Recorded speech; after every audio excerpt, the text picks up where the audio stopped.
too many notes on my own then. Nah, you're good. You can just we can chat, we can talk, we can figure out what's gonna make the most sense together. Yeah. Yes. Okay. So, the regulation that you have to follow, the preventive controls for human food, it is based on HACCP, which is why you're hearing that hazard analysis term. Right. So they took HACCP and they decided that it needed to be stronger. They decided there needed to be more pieces of it because um, we just had so many issues in our system that were just consistently bad. And anytime we get regulations, it's because somebody messed up, like in a really big bad way.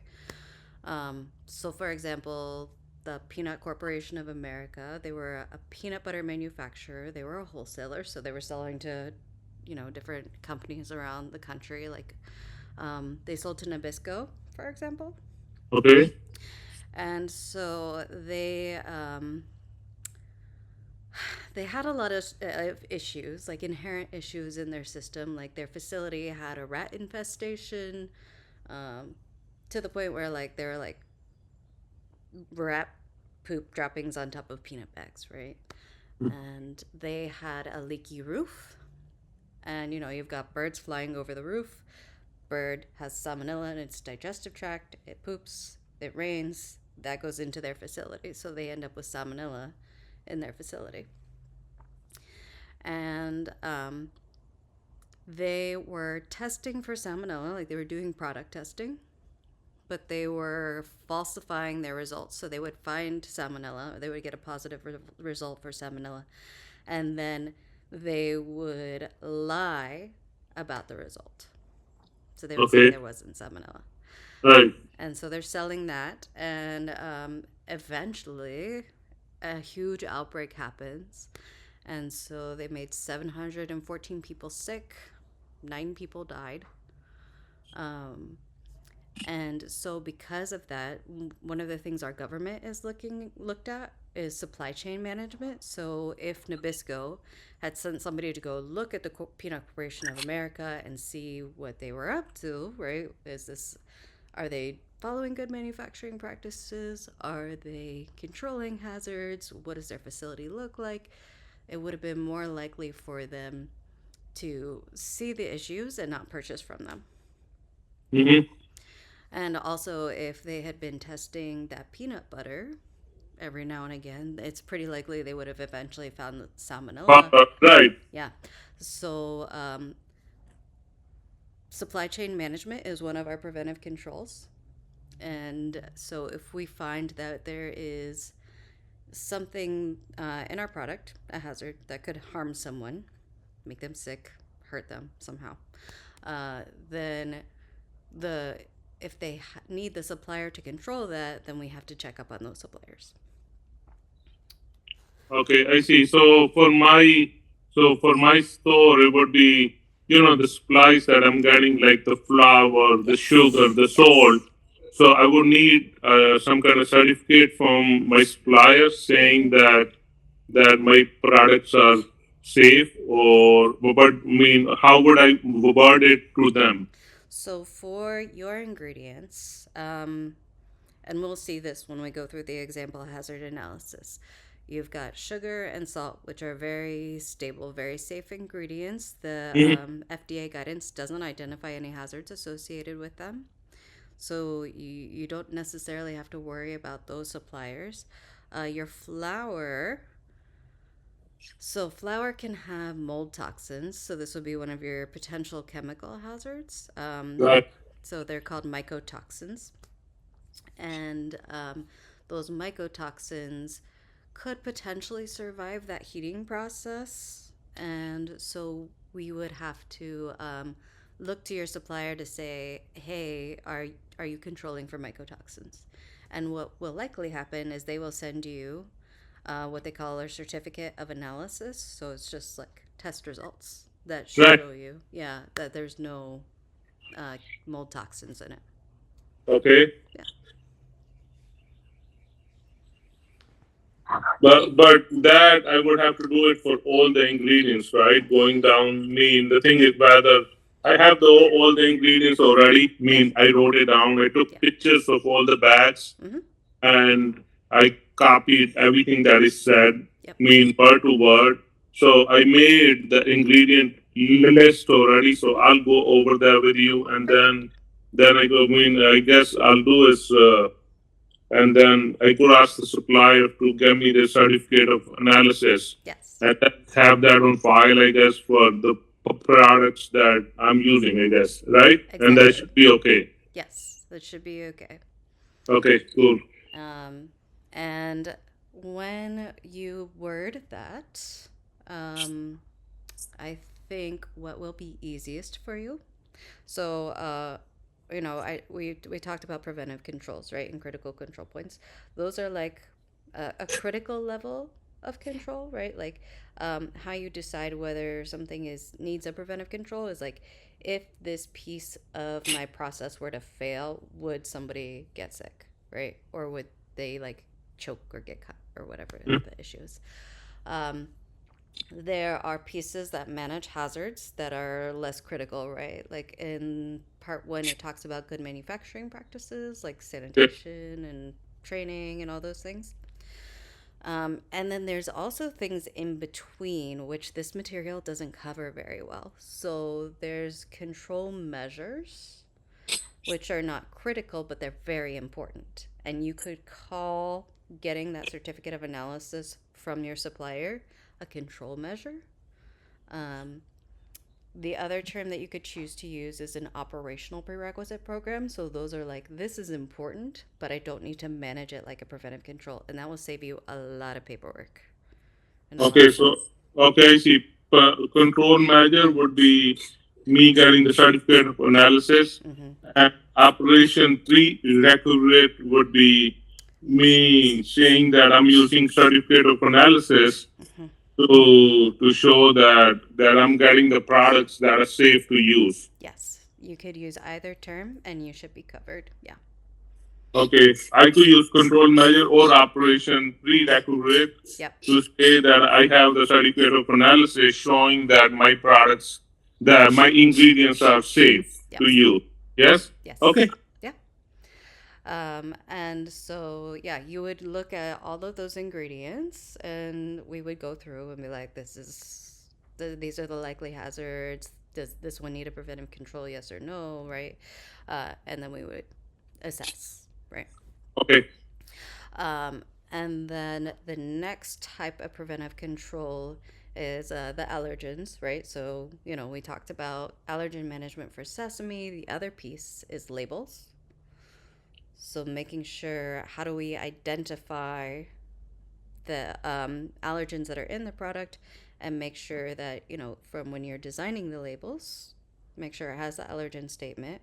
And then when you put the labels on, make sure you put the right label on the right product. Okay, but how can, okay, so the thing is, in my situation, Mm-hmm. where, okay, so for my store that I have, so the thing is, we used to sell it to the big supermarkets. We used to do frozen payalis. They were packed into the special bags that were made for the, because we were going to go into Stop and Shop or Yeah. Shop Price Yeah. or the other stuff.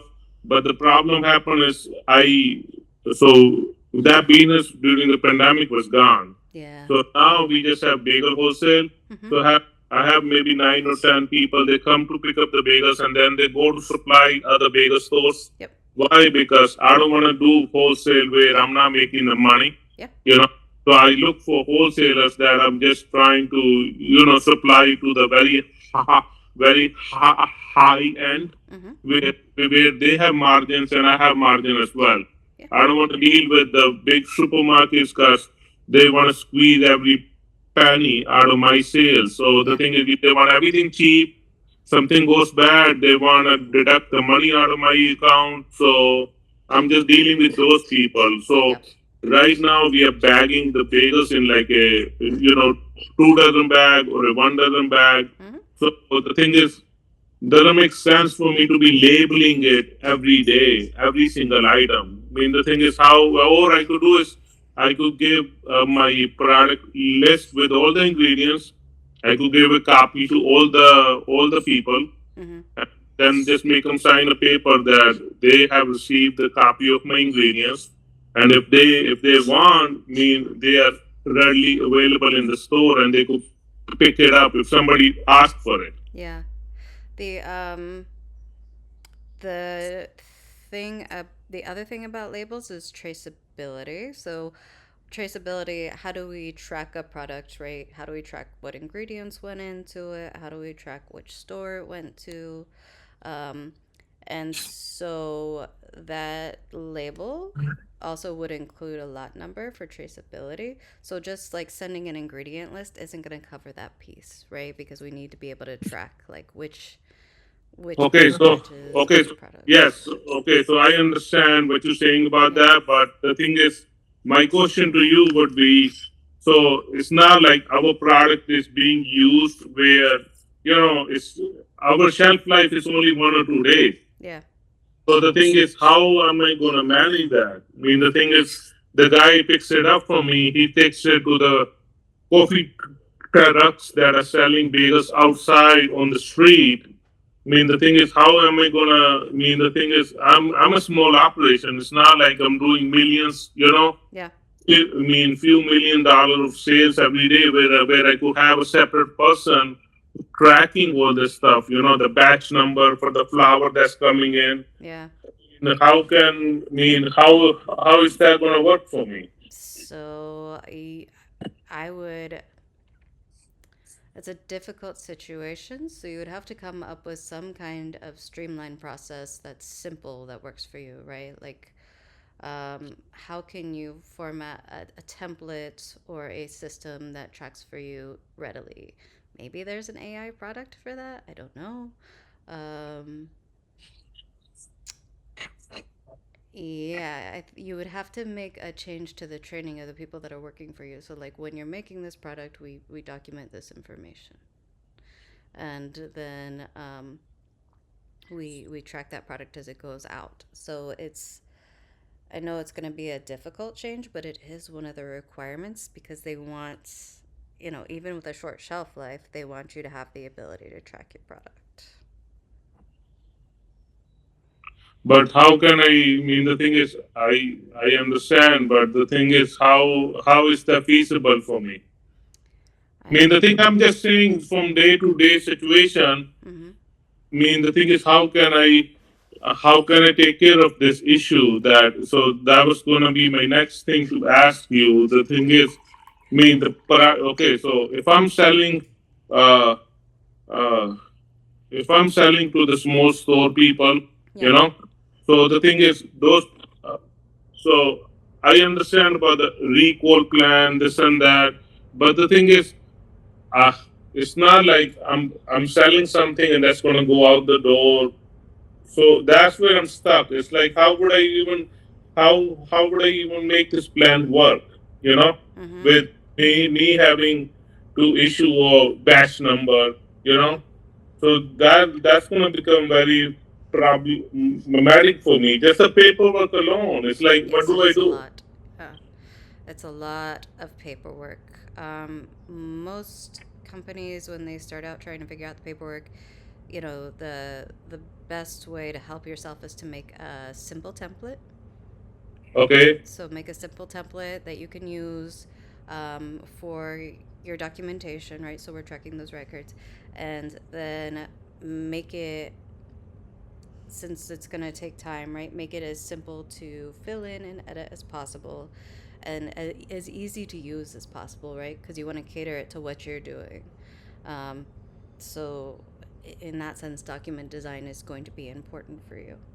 Um, so, how can somebody look at this form, fill it out in a minute, and be done? Right. Yeah. And then thinking about how you track that and manage that. And I don't know what's going to be simplest for you, if that's paper documents or electronic documents or both. Most companies use both. Um, and so that way, if the inspector comes and they ask you for those documents, you can easily find them. So setting that up in place while you're designing your documents and setting everything at once. Like setting that up at the start is going to help you so much. Um, Okay, I guess while we're gonna go through it, I'll ask you for help. I guess sure, yeah. to to go see as we go along, then we'll see what happens. I guess. Yeah, yeah. And you'll see what some of the example documents look like and like what other companies do and yeah. Right. Yeah. Um, so there's that. So for labeling and documentation and allergen management. And then there are sanitation preventive controls. Right. Um, and that's specifically if you have a product that is ready to eat, which your product is ready to eat, that's exposed to the environment after it gets cooked, right? So after we go through that kill step, but before it gets packaged, is there a chance that some environmental pathogen could get on there and cause an issue and like contaminate it, right? Right. Yeah. So that's what our sanitation controls manage for. They also manage for allergen cross contact, but since you are going to be putting sesame and everything, then you don't need to establish a sanitation control for allergens. Okay. So those are the major pieces. There's also process preventive controls, which are the same thing as a critical control point. So it's just a step where you're controlling the hazards. So for the potential pathogens, yeah, that cook step, right? So that's going to be a process preventive control for you. Okay. Yeah. And then the other part, so once we go through the hazard analysis and we figure out like what you need to do, then the other piece is for the preventive controls specifically, right? So for those critical level hazards, what do we need to put in place to manage it on a daily basis? So that's a lot of what we were talking about when it was like, what documents do we need, right? Uh, so we're required to document everywhere we have a preventive control. So my cook step, I have to show that I took the temperature at that cook step and that it did hit, an appropriate temperature to kill off pathogens for however long that needs to be. And I have documentation to prove it every time I make a batch, which again, I know is a lot. And then, But the thing is, the thing is just to make sense out of this. mm-hmm, So I'm baking bagels. So I'm making what 300 bagels at a time. My oven can handle 300 bagels at a time. uh-huh. So so for the whole day, how many times somebody's supposed to just stand there and check the temperature? Come on, So you I get mean, to choose that. That's the other part. So the regulations are written so that you are making a lot of the choices. You choose how often you check. So most companies set how often they check based on how much product they could afford to lose, and how much their process varies. Your process is exceptionally lethal, right? Based on what your inspector told you. right, So you probably don't need to check that often, especially if you don't have a lot of variation in your oven. right. So I mean, the thing is, so I could say that once a week I check the oven temperature that is cooking the bagels at 500 More degree like once a batch. once a batch. So I Yeah. mean, once a batch. So I'm making 8-10 batches. Sure. So that 8-10 times somebody got to check off the paperwork, Yeah. and that's it. They just sign the paper, and that's it. At the end of the day. They check the temperature, they sign the paper. That's it. And then somebody has to review that paper within Okay. a week. Okay. So it's so the person who reviews that paperwork, they either have to have this certificate, right, that you're going to get when you finish this class, or it has to be overseen by somebody with a certificate. So it's going to be you or somebody you've like trained on how to do the reviewing. Okay. Yeah. And then if for some reason your cook step, like you don't get to the temperature right, maybe the oven broke or something weird happened, Right. you would have to set up a plan in place, a corrective action. So what do we do to figure out what caused the problem, like why did the oven break, and then how do we keep it from happening again. And then the other piece of that is, do we have any potentially unsafe product? So, like, do we have any bagels that didn't get cooked enough that they could make somebody sick? Um, and if we But do, go okay, ahead. but the thing is, if the oven breaks down, then we never have any product at all because the oven broke down. Right. So this would be a situation where, like, maybe you're mid bake and the oven breaks, right? Right, and then my only solution was at that time would be bagels were not baked all the way, and they were dumped into the garbage. Yes, exactly. So that would be what you would write in your plan. Okay, Nice and simple, right? okay, Yeah. Um, yeah. And then for verification, so this piece is about how do I check to make sure that my plan is working to control hazards, right? So, how do I check and make sure that, like, my employees are following through with this cook step the right way? How do I test my product to make sure that, we are in fact killing the pathogens? And so the paperwork review, that part of verification, you get a week to review they call them monitoring and corrective action records. So the one where you, like, look at the cook step and you take the temperature. And then the corrective action, if the oven broke, what do we do? You would keep a record of that. So you'd have to review that too. okay, And then the other pieces of verification look like, we have a thermometer to take the temperature. That thermometer has to be calibrated, right? Like, we have to right, know, yeah. So I would document that calibration as part of okay. my verification. Um, and we'll go through more in more detail when we go through the course. But those are like the basic pieces that you're going to be managing on the day to day. Right, okay.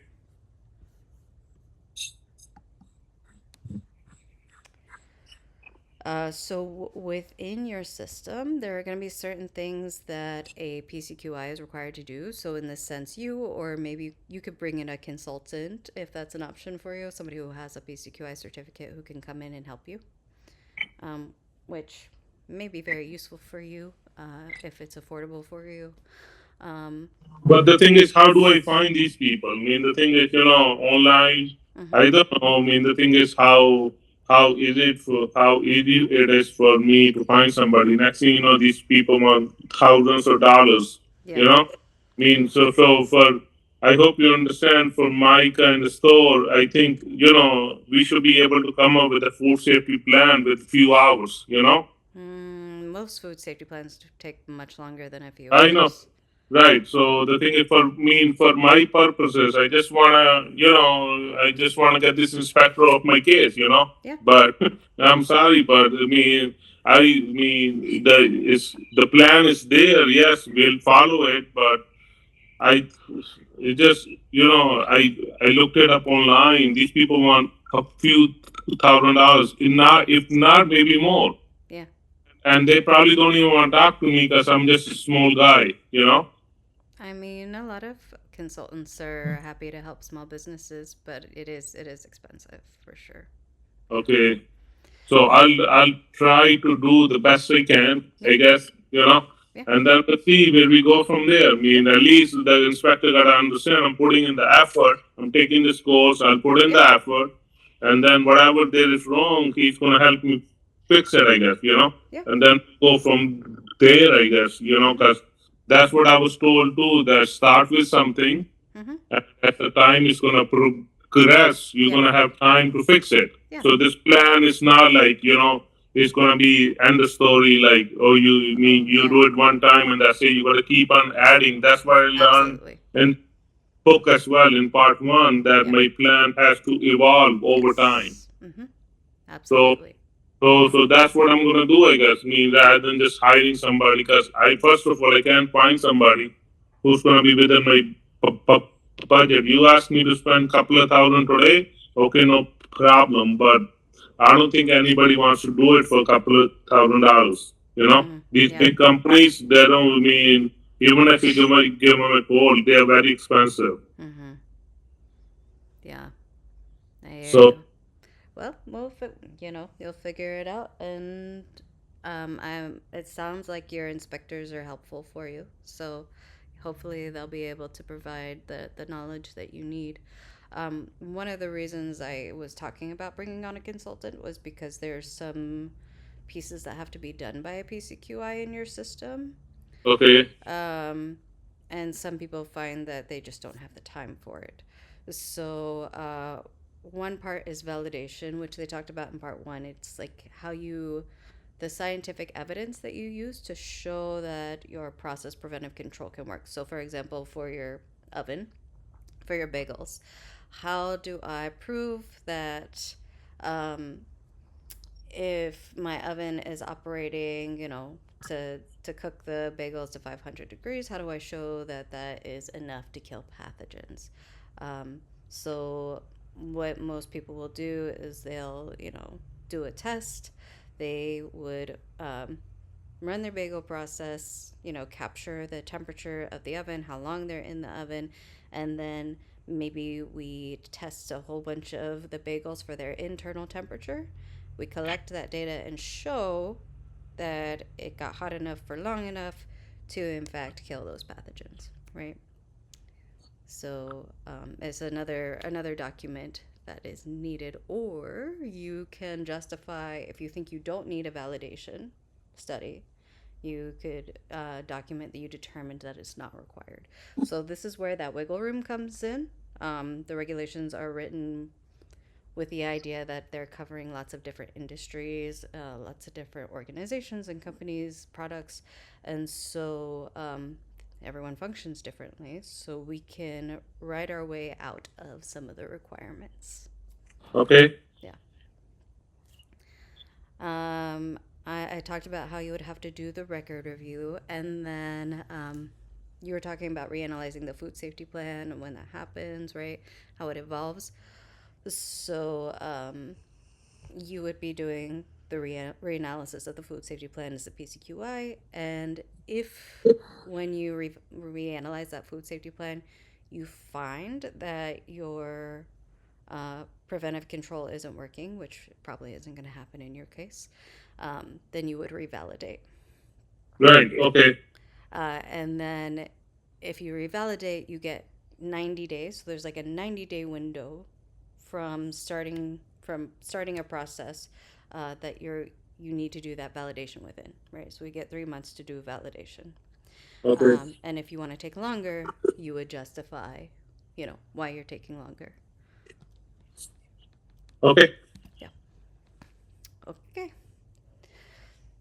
So we already talked about this. So, we talked about how it's risk based, right? If this thing were to fail, how bad is the outcome? Is somebody going to get sick or get hurt? The idea is to make things function smoothly for you so that, you can feel comfortable every day that the bagels you're making are good to sell, which you already are. So you're in a good spot.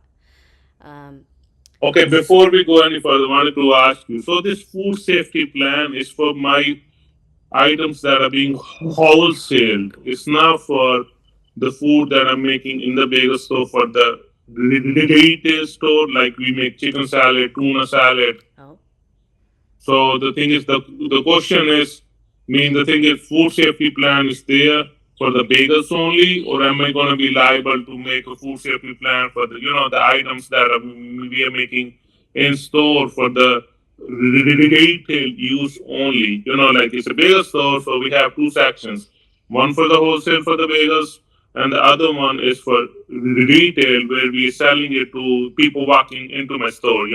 They buy tuna salad, chicken cutlet, yeah. cream cheese. So the thing is, so what am I gonna do there? Is it that I'm liable to make a food safety plan for those items as well or not? I'm not sure about that. So those parts are going to be covered under the FDA food code, right? Because it's like a more of a restaurant situation, from what I'm Right. understanding. Yeah. Uh huh. Um, and Your local regulations may dictate whether or not you need a food safety plan, so we would have to look up your local regulations, which your inspector would know. Did your inspector say anything about a food safety plan for those products? No. Okay. Well, then in that case, I would not do it. And then if you find that they're like you need that for this too, then you would do it. But it sounds like that situation specifically isn't not something that requires a food safety plan.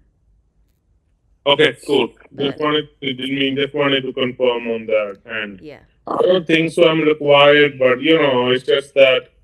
So I have two locations. One of the inspector that comes to one of the location, he's a nice guy. He don't mean the thing. If I ask him something, he tells me very easily. He even helps me. Yeah. But the other store, this guy, he's just pain. It's like every little thing bothers him. Every little thing is like mean. And then rather than answering my questions, it's like he puts me in a bind. Yeah. Like I don't know what to do. And then I feel like he don't even have enough knowledge about these things and the questions that he's asking me. And then he doesn't even have the answers himself. But he's Mhm. like, oh, this is the law. You have to do it. Yes. Mhm. So it's like this guy is not easy to deal with. That's why I was asking this. Yeah. Like, okay, so I'll just what. I'll start working on this, and then we'll see where we go. Next time I have the inspection, I'll Yeah. see what he's gonna say then. Mhm. Yeah, I know it's such a pain. Every inspector is different. Like they have different biases and different opinions, and some are friendly and some are not. A lot of it is, who they work for, what their funding is like, and then also how new they are, because the new people are more likely to be harder on you. Okay, all right. So Which we'll is, see what happens. yeah, All right. yeah. I'm sorry you're having to deal with that. Okay. So your good manufacturing practices, right? The training, the cleaning and sanitizing, the equipment maintenance, making sure that your plant, like your facility, is nice and good, right? Like no cracks in the concrete, right? Or like holes in the walls, like the basic things, yeah. Uh, Yes. so that's your foundational element, right, for your food safety system. It is not a part of your food safety plan. It's just what you're doing every single day. You'll probably at some point have written procedures for them if you don't already. And then you might have other prerequisite programs in place that help you. So, say you have a lot of companies will have something like a sharps prevention program where they identify like the hard plastics, the sharp items in within their facility and they just keep an eye on it, right? So that like if it breaks, they notice and then they go find it to make sure it's not in the product. Yeah, nice and basic. And you might have other prerequisite programs like a glass prevention program where we got a light bulb, we cover the light bulb, so in the event that like something hits that, we don't have that broken pieces of glass in the product. Okay.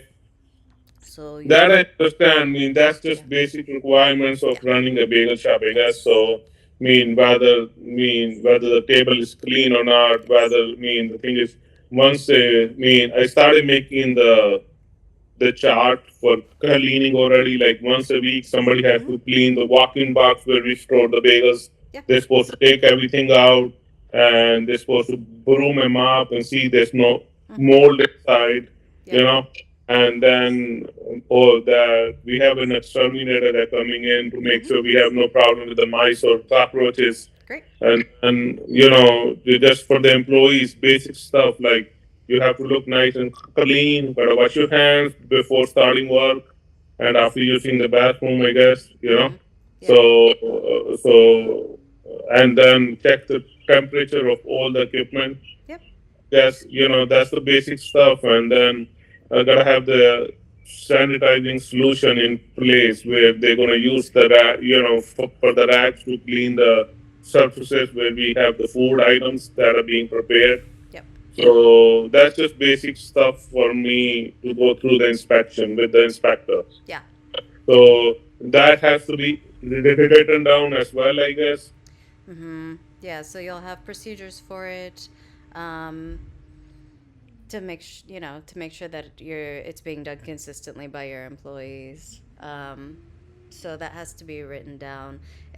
You don't have to track it like you do the preventive Right. controls. Yeah. Okay. So Um, that's like once a month. Maybe I could say that today I gave the training as to whether for this guy to make a sanitizing solution. I yeah. teach this guy how to do it. I make him hmm sign the paper, and that's Yep. it.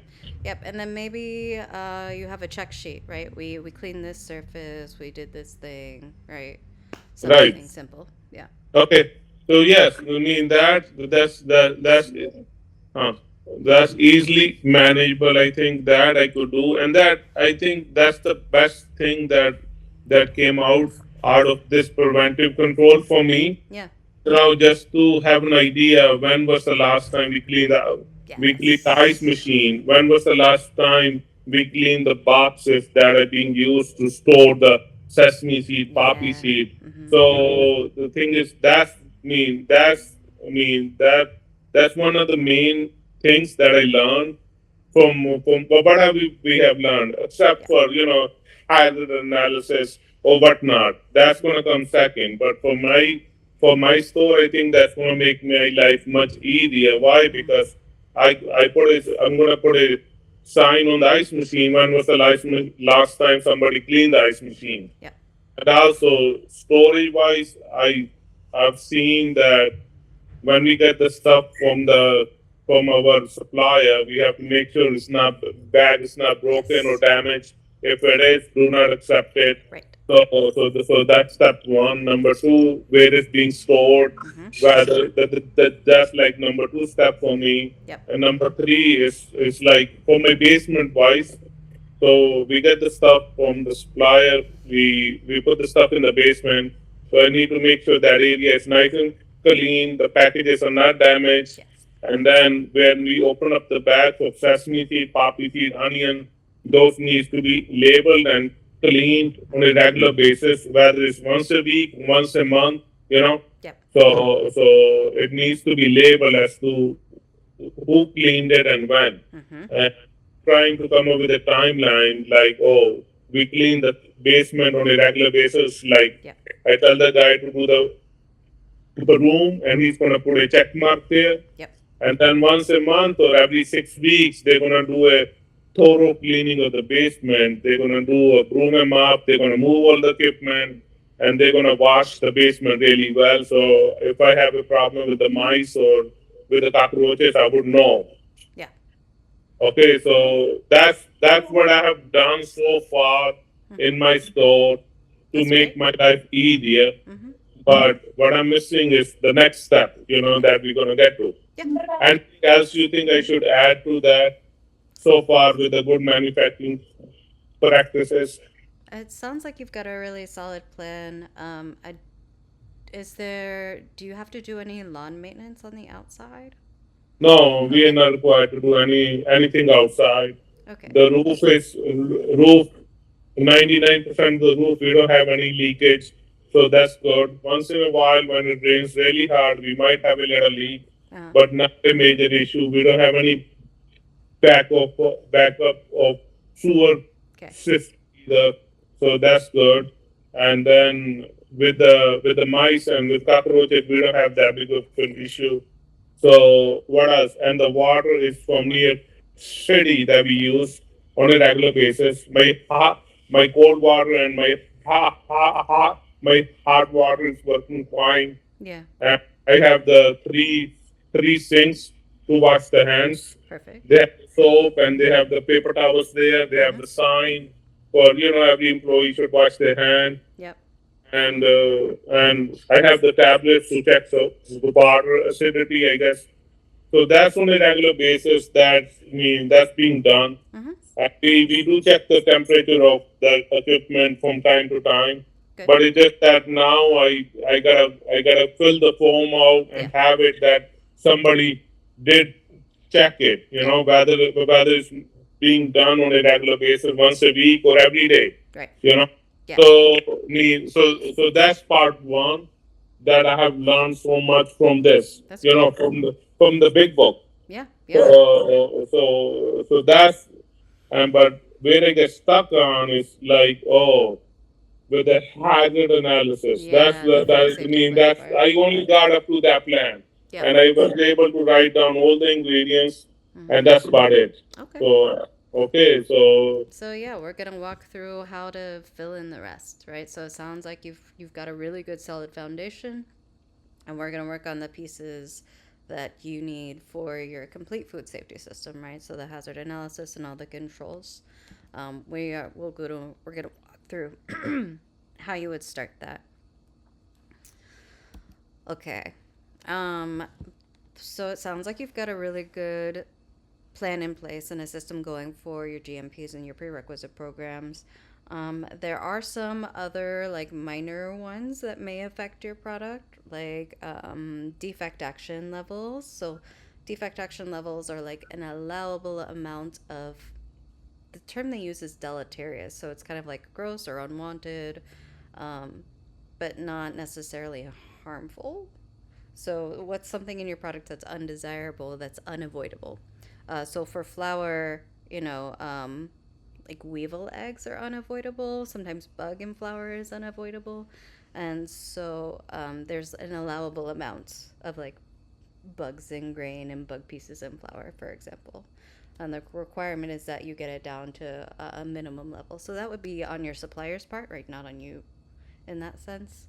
Um, but yes, but the thing is, sometimes when the flour is getting too old, in my yes. store, even let's say they don't make the changes, and the bag of flour, when they open it up, it has Hmm. some, small animals, the small eggs, Yes. they start to hatch, Yes. and we could see it clearly that the bag was, maybe in their warehouse that was being very old. Yep. Maybe they never did the rotation, and if Hmm. the flower is gonna get too old, then we're gonna have those small animals start popping up. Yes. So, Even I had the issue with the sunflower seeds as well. hmm, Even once we open up the bag, and then the bag is like, and they keep on putting sunflower seed on top of the sunflower seed, yeah.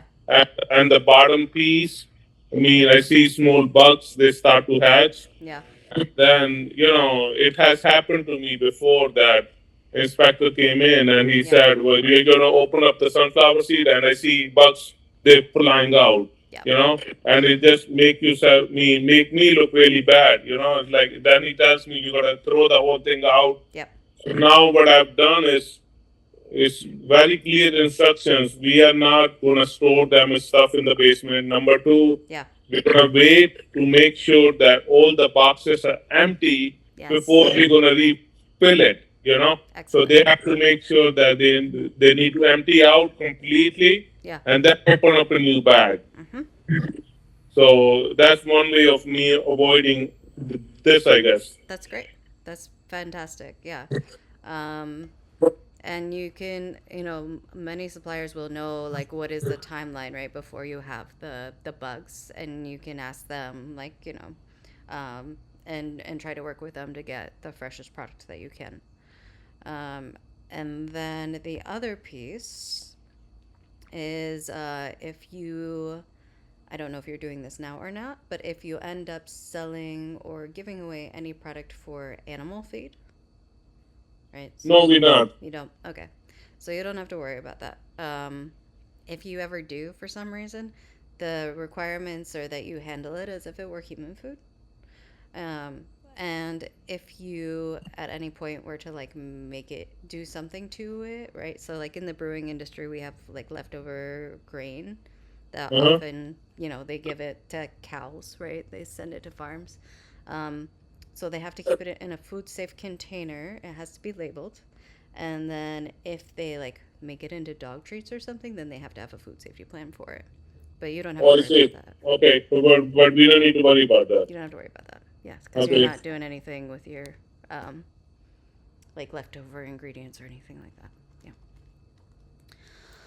All right. So we already talked about your training program. It's great. If you're ever in a situation where you're hiring temporary personnel or seasonal employees, which probably will not be a thing for you, then we would have to make sure that they get training as well. Okay. And then whoever your supervisors are, they need to know enough about the regulatory requirements to essentially be pushing food safety, right? So to make the right choices, like, um, do we need to throw out the sunflower seeds, right? So like the person who's managing or in charge or making final decisions, like they have to understand food safety compliance. Okay. मैंने देखी की गई है. So for our different hazards, you talked about the biological and the chemical, and we also have the physical. So we're going to talk a little bit about each one. Um, and I will focus on the ones that are likely to affect your product. So we've got the bacteria that you talked about, right? So E. coli, Salmonella, they can both affect flour. And so that's why we have that kill step to kill them off, right? So those Okay. are pathogenic bacteria. They call them vegetative bacteria because they're just like a single cell. Um, there's also spore forming bacteria. So, like, it's a cell, but there's a spore inside. Those guys are harder to kill. Um, so, you've probably heard of like CBOT, Clostridium botulinum, or botulism at some point in your life, maybe? No, No? no, nothing. I heard about it, but Yeah. not that I know of, you know. Yeah. So, that particular bacteria is a spore former and it grows when there's no oxygen, right? So if your product isn't introduced to oxygen packaging, but if you ever did, like put it in a vacuum sealed, container, Right, then you would have to think about bacteria that grow when there's no oxygen present, like right. SIBA. Okay, Yeah. I Um, understand. yeah. And so SIBA, the difference between like E. coli and SIBOT, E. coli makes the toxin in the person, right? So you have to ingest enough E. coli to make you sick, and then the toxins form inside of you. The SIBOT makes toxins in the food. Okay, And so that toxin, if it forms, it can cause paralysis of the diaphragm, which could kill someone essentially because they can't breathe. Um, so gratefully, you don't have to worry about that for your product. Um, Trying to think if there's anything. Yeah, you should be good. Um, then there's mold, right? Which we talked about the potential mold toxin on your supplier's side. Um, so mold can produce toxins that can like eat away at the lining of the GI tract.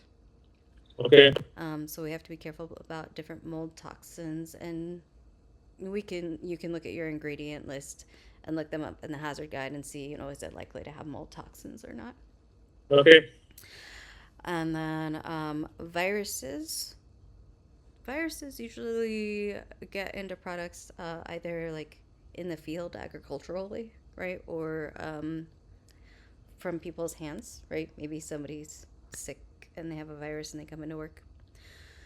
And so norovirus, right, the stomach flu is the one that everyone knows about. right. Then there's hepatitis A and hepatitis E are the other ones that tend to affect food. More likely to affect things that are hand-picked, like berries, for example. Okay, Yeah.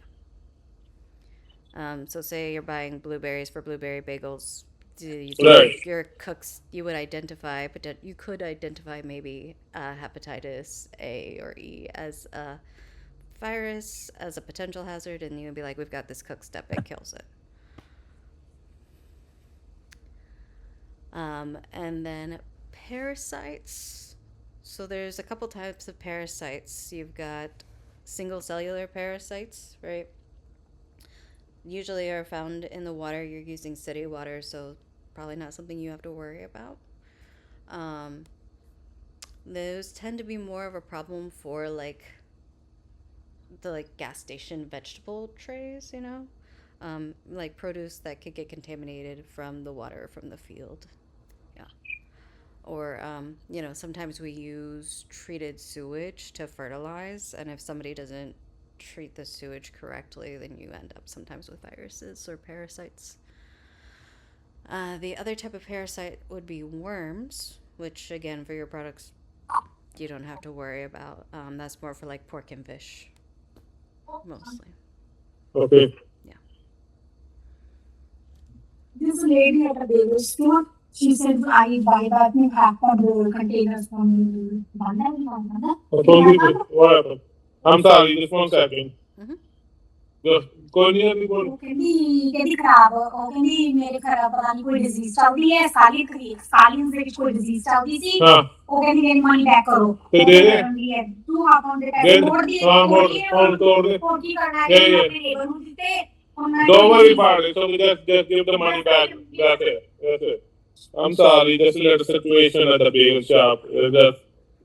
There's a thing going around now with the scallion, I think. People are getting sick or something. Oh, yeah. Yeah, so somebody just came in and say, I want the money back. There's some kind of virus going around or something. People are getting sick by eating scallion. Oh. So I mean, it was scallion or something else. So, but there's no arguing with anybody, Yeah. So if somebody comes in with a complaint like that, it's like, you know what? I mean, we haven't had any issue, but see, this is just an example of me just saying that if you're not feeling comfortable eating scallion because there's news outside, then just take the money back. I'm sorry, I can't help it. I don't mean to be.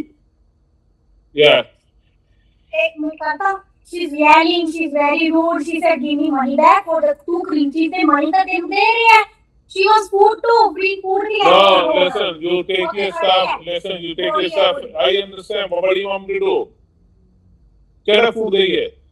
Keep the free for food. All the same bagel they get order or kia. They just gave him 6 or 8 bagel. That's it. Yeah, learn the lesson. So what happened? Somebody got sick. हाँ मेरे labour सिक हो गए स्कालियन कोई disease थी I understand that. कुछ नहीं आया सी वो ठीक सी जो करेगा Listen. ऑनलाइन गूगल से सर्च की थी स्कालियन कोई I understand. Just tell her, well, listen, you take your money back and that's it. Have a nice day. I can give, I can give you anything. That's it. Yeah, that's it. Have a nice day.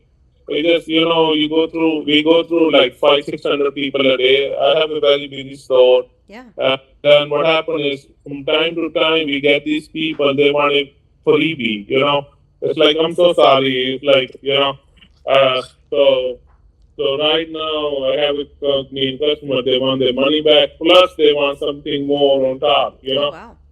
So they bought 2 for 2, 2.5 scallions. They're not happy with it, so I say, give me more food, give me more stuff back, Come on, it's like, nobody got sick so far, so it's like in the situations, what can I do? Not much. It's like, so that's why I just tell them to give them some extra bagels, I guess. The people want to make a scene out of me for no reason whatsoever, Yeah, that's so frustrating. Oh, okay, cool. I'm so sorry. Let's hopefully they're gonna take care of this themselves and that's it. Yeah, yeah. So frustrating. People complaining, asking for things. Yeah. Okay. Okay. So controlling microorganism, prevent contamination. Yes. So when we walk through the hazard analysis and we're thinking about, how we could manage these potential biological hazards, we think about the different ways that we do that. So preventing contamination, like you're cleaning, sanitizing, making sure people who are sick aren't coming to work, right? Or are we reducing or eliminating the hazards, right? So reducing would be, am I getting rid of them to the point where it's at a safe level? So like a cook step might kill most of the pathogens, but not all of them. Right. But I've gotten them to a safe enough level that it's safe to eat. Right. And then the other piece is, or does my process eliminate them completely? Like, right. Your exceptionally lethal process, does it kill everything? That can have different implications around like how a product is handled. So your product is shelf stable, which is nice. Probably maybe you have some preservatives in there. Some companies put like anti mold um, chemicals in there, and so you can look to that to know like how if I have some potential pathogens in there left, do I need to do anything to manage that, right? Like, do I have Okay, to so cold okay, store? I'm sorry. So to break that up right now, like say, so I'm making bagels now. So I'm telling the suppliers that bagels are going to good only for about 48 hours. Uh huh. So after 48 hours, if somebody's going to eat them and they're going to have mold on it, then is that going to be my issue or not? So if you say it's only good for 48 hours, somebody eats it past 48 hours, that's not on you. Yes, but Yeah. how do I know whether they ate it after 48 hours or before? You I hope. don't. I'm just trying to, like in the situation that I'm having right now. It's Yeah. like, I bought Scarlet cream cheese from you. I don't know how long ago did you bought it. Yeah. Like, so, what can I do at in this kind of situation? Not much, I guess. It's their word against my word, I guess. Mm-hmm. Yeah, you would have to. I mean, if you really wanted to fight it, you would have to ask for their receipt so you could track and see like when did you purchase it, which could happen, right? Maybe a store's like, hey, we received moldy bagels, and you're like, how long? Like, when did you buy it? How long have you had it? And that traceability piece will help with that, right? That documentation where you're tracking where things go and when they were made. Right. That helps with that. Okay. Yeah.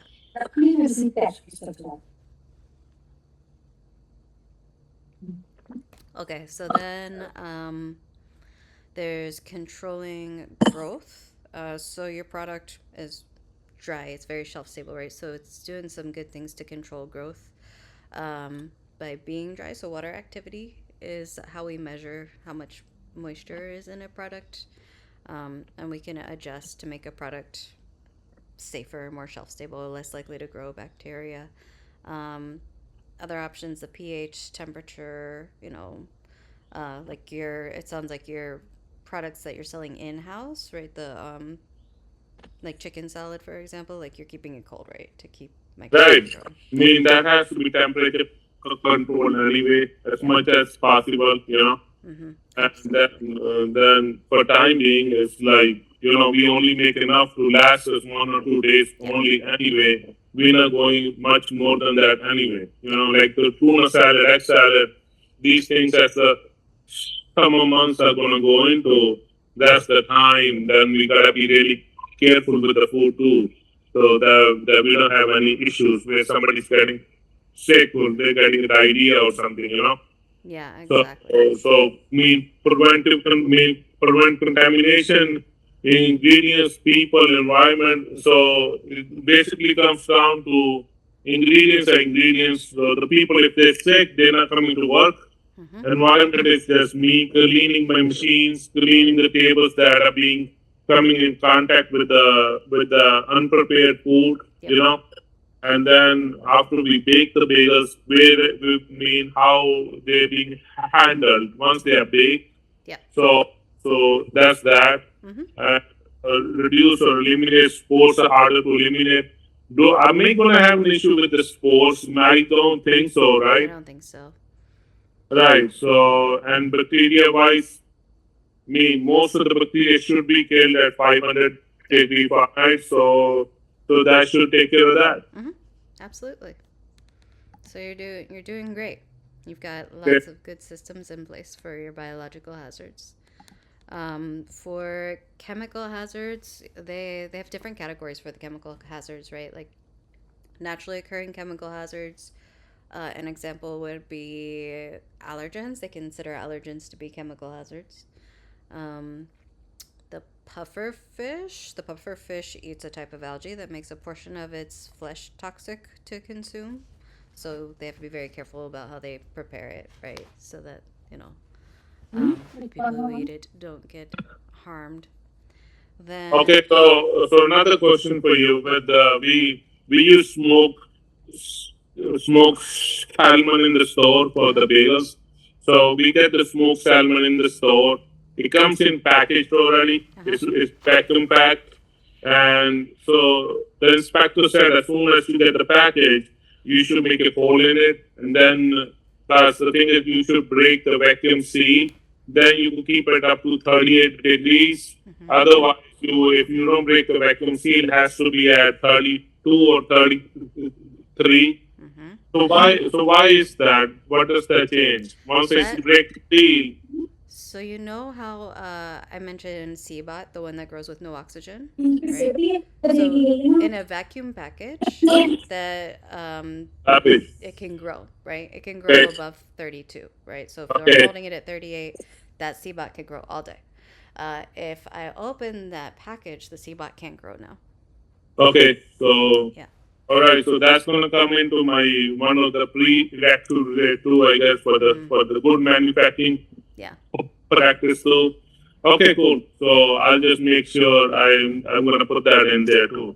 That's why I asked for recording because I might have to go back and Yeah. watch the video again and just to put everything in perspective. Just Absolutely. to me put it into the plans, small things I remember now that while I'm talking to you.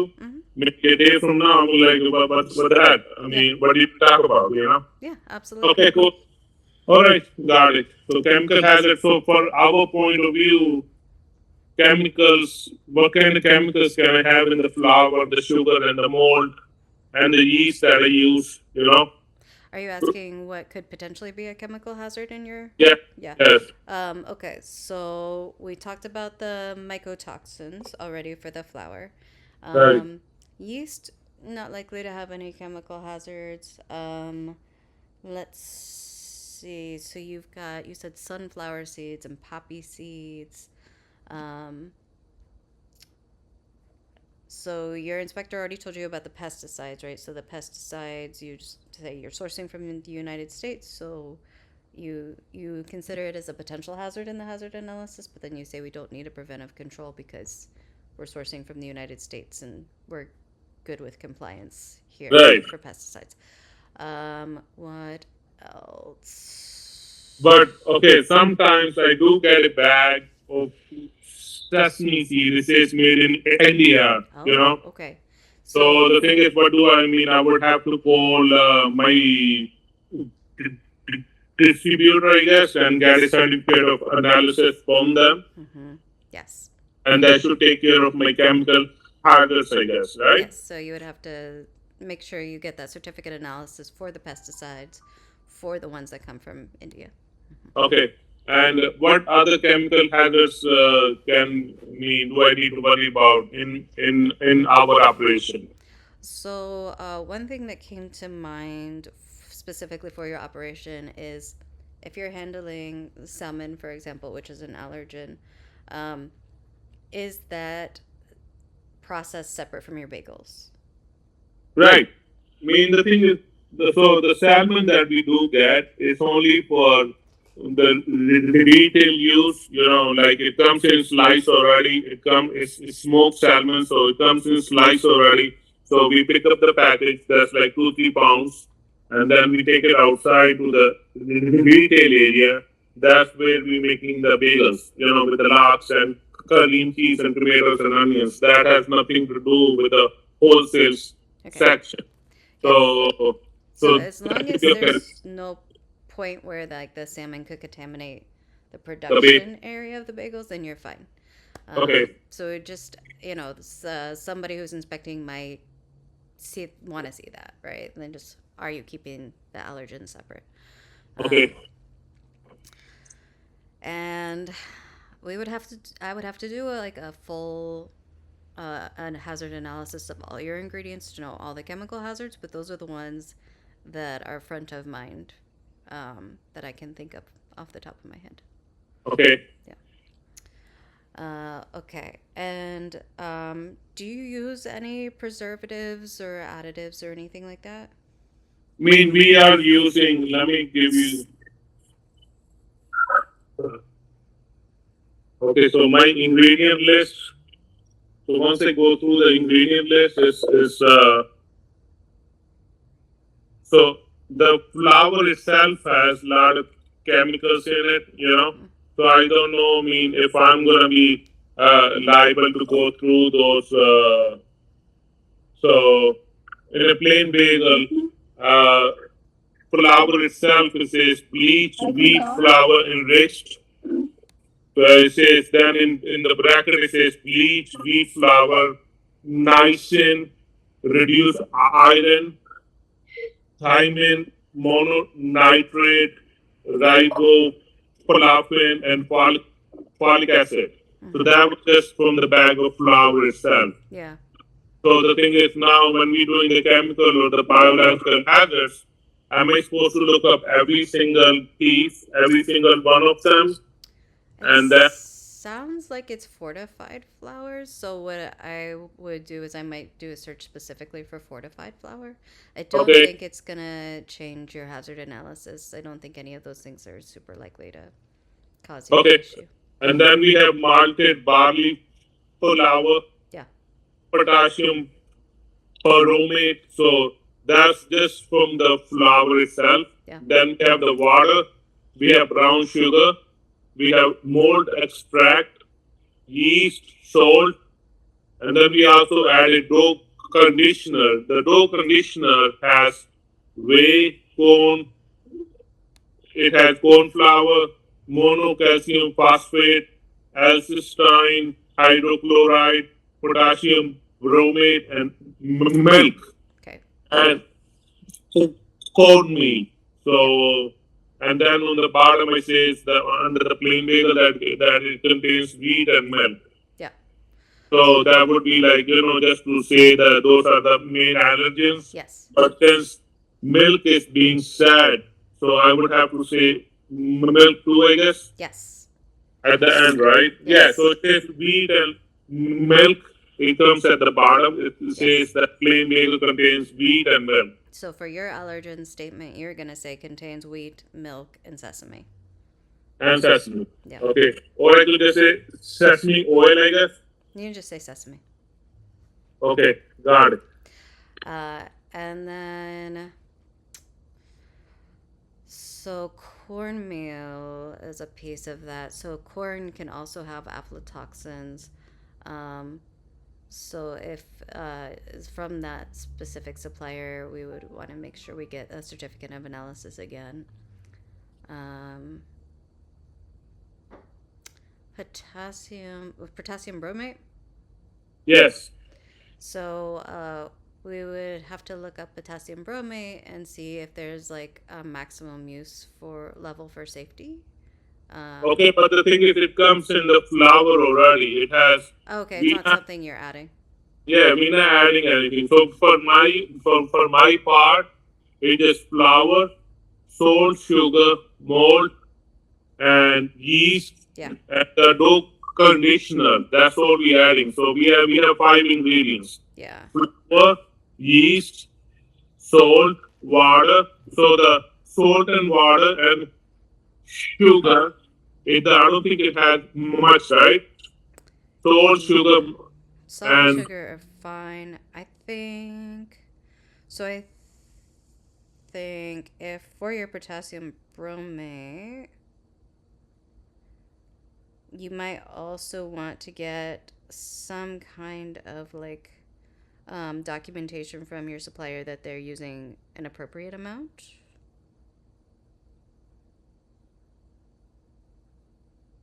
Um, it looks like that's going to be a regulation at some point in the future. Like, not right now, but in the future, there might be a new regulation on potassium bromate. So you might see your supplier make a change to the product. okay, but up until that mean the thing is it comes in mix already in the flour. Yeah. So you still, when you do your hazard analysis for the ingredient you're purchasing, you do have to think about the ingredients that your supplier uses and the processes that they're doing. So we're gonna talk about that in more detail when we go through the hazard analysis section. Um, so we are looking at the full ingredient list of the thing we're purchasing. And it is likely that most of that's going to be controlled by your supplier. It just means we need to make sure you have a thorough list of what hazards you need that supplier to manage. And so that's going to include the ingredients in the flour. Okay. Okay. Yeah. Okay. And then malt, you'll probably need something from the malt people too. Right. Yeah. Okay. Cool. So the reason I asked about potassium bromate is because we use a lot of chemicals in formulation for a lot of our products, right?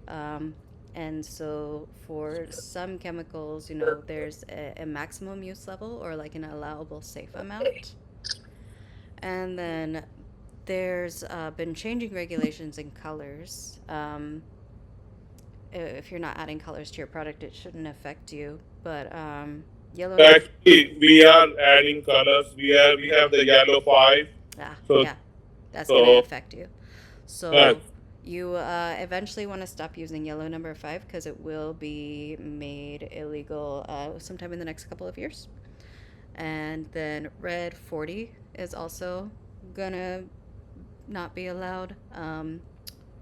Red number 3 they made illegal, and then they've approved some new colors. So there's a new blue and purple that comes from the pea flour, and then there's a new white that's been approved for use for candy and for chicken. So just something to keep an eye on, because yeah. that's Okay, but for now we should be okay, right? you should be good until next year. Yeah. Until next year, okay. Yes. And then you've got chemicals that are unintentionally or incidentally present. So, like, maybe you're using grease on pieces of equipment. It has to be food grade grease, right?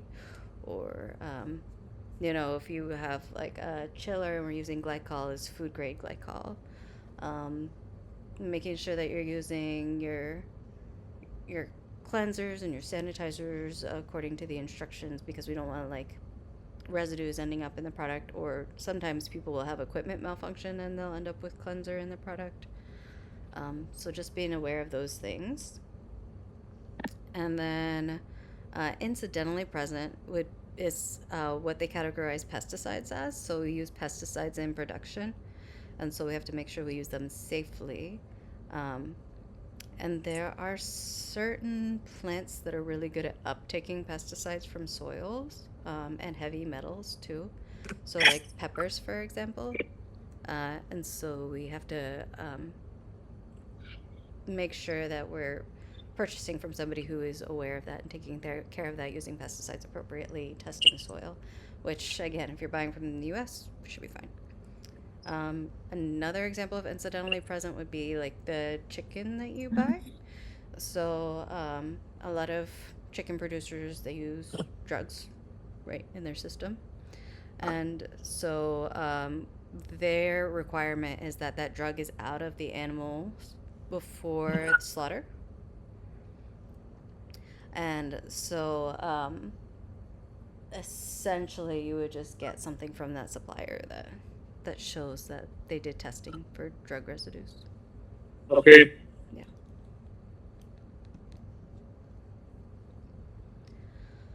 Then we've got physical hazards.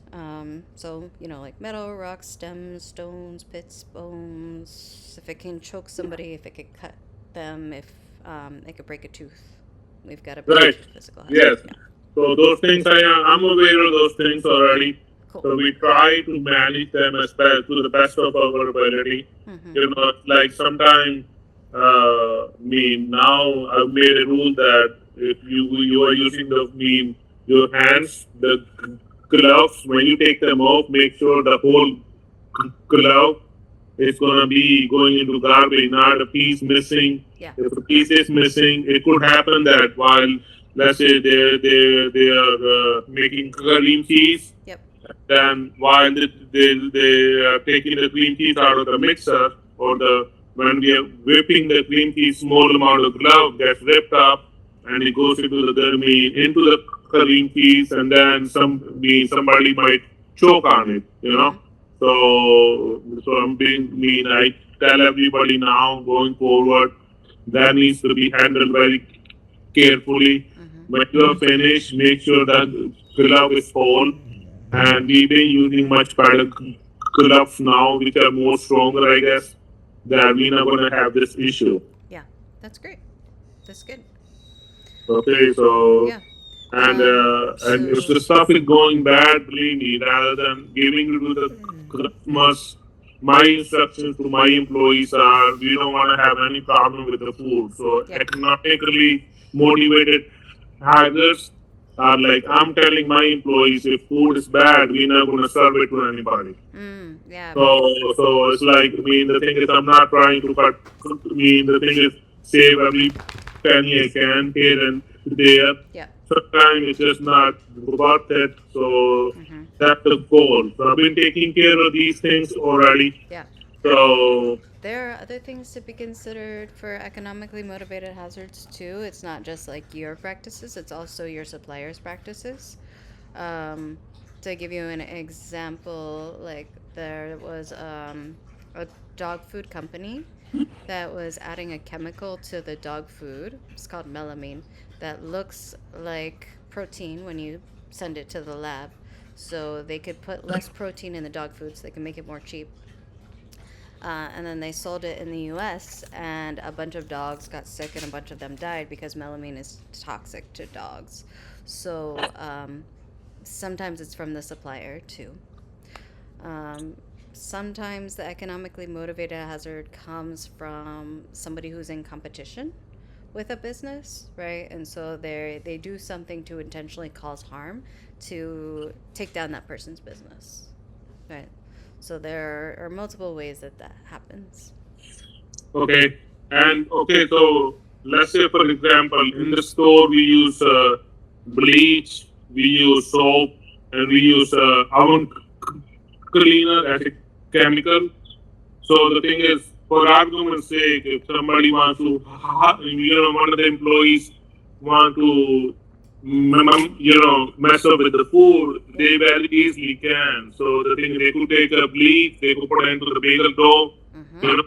So the thing is, how can I, as a business owner, mean prevent those kind of situations ever happening? Not that it's like now since I've taken this course, that thing came to my mind as to what can I do to prevent that as much as possible. Yep. So there are lots of things that you can do. One of the things they recommend is like thorough vetting of employees, right? So we look into their background, we do research on them to make sure, um, maybe they don't have any record that would indicate that they would do that. And then you would also the another option is like surveillance. So do we have a camera up that is monitoring their behavior and what they're doing? That makes it less likely they're gonna do something because they could easily get caught. Right. Um, Other things companies implement would be like limited access to certain things, right? Like I only have certain people that have access to this chemical cleanser, or certain people have access to certain areas depending on like the risk level. So Okay. yeah, those are some commonly done things. Okay. Yeah.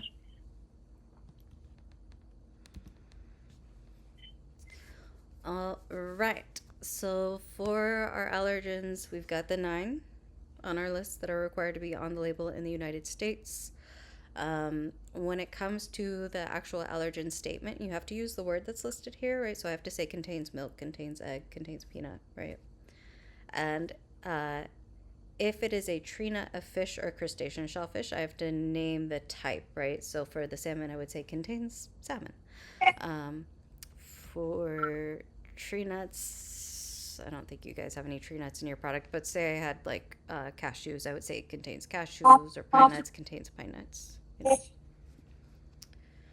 When it comes to exceptions for this rule, so sometimes you'll find that oils that are highly refined, like they're crazy processed, that they no longer cause the allergic reaction. It's not true for all oils, but it is true for some oils. And so if that is the case for the oil you're purchasing, then you don't have to put the allergen on the label.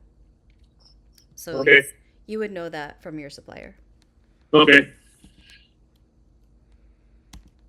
Okay, let me check the time. So before you start working on your food safety plan, there are some things that you can do that will help you. They're not required by the law, but most people do them because they find it helpful in building their food safety plan, and Okay. also because your inspector, it's going to help your inspector when they're reading it. Okay. Yeah. So the first part, you get your food safety team together. Depending on how large your place is, it might be you and a few other people. Yeah, we got around 5 people altogether, Yeah. and then I did with the describe the product. Yeah. I did start with that. So 1 second.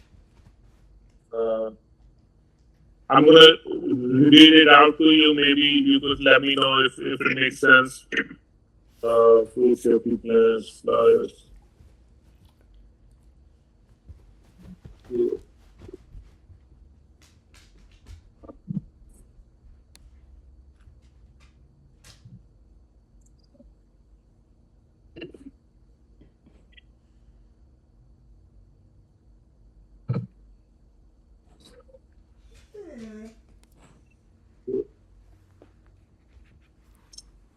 Okay, so I'll go.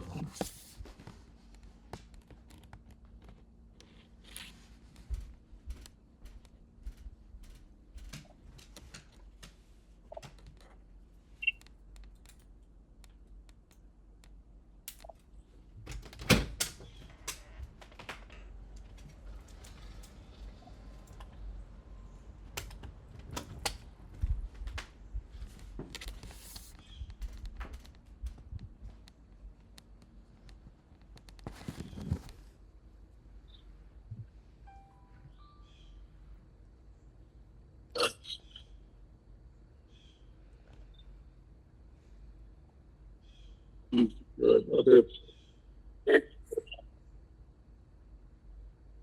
Okay, so I've written down we produce, as a company overview, we produce bagels and bialys for wholesale and retail operation. We buy frozen croissants and pastries, then bake them for retail and wholesale. We also prepare cream cheese salads and sliced whole cuts. Bagels and bialys are made 7 days a week, followed by 2 hours of cleaning and sanitation.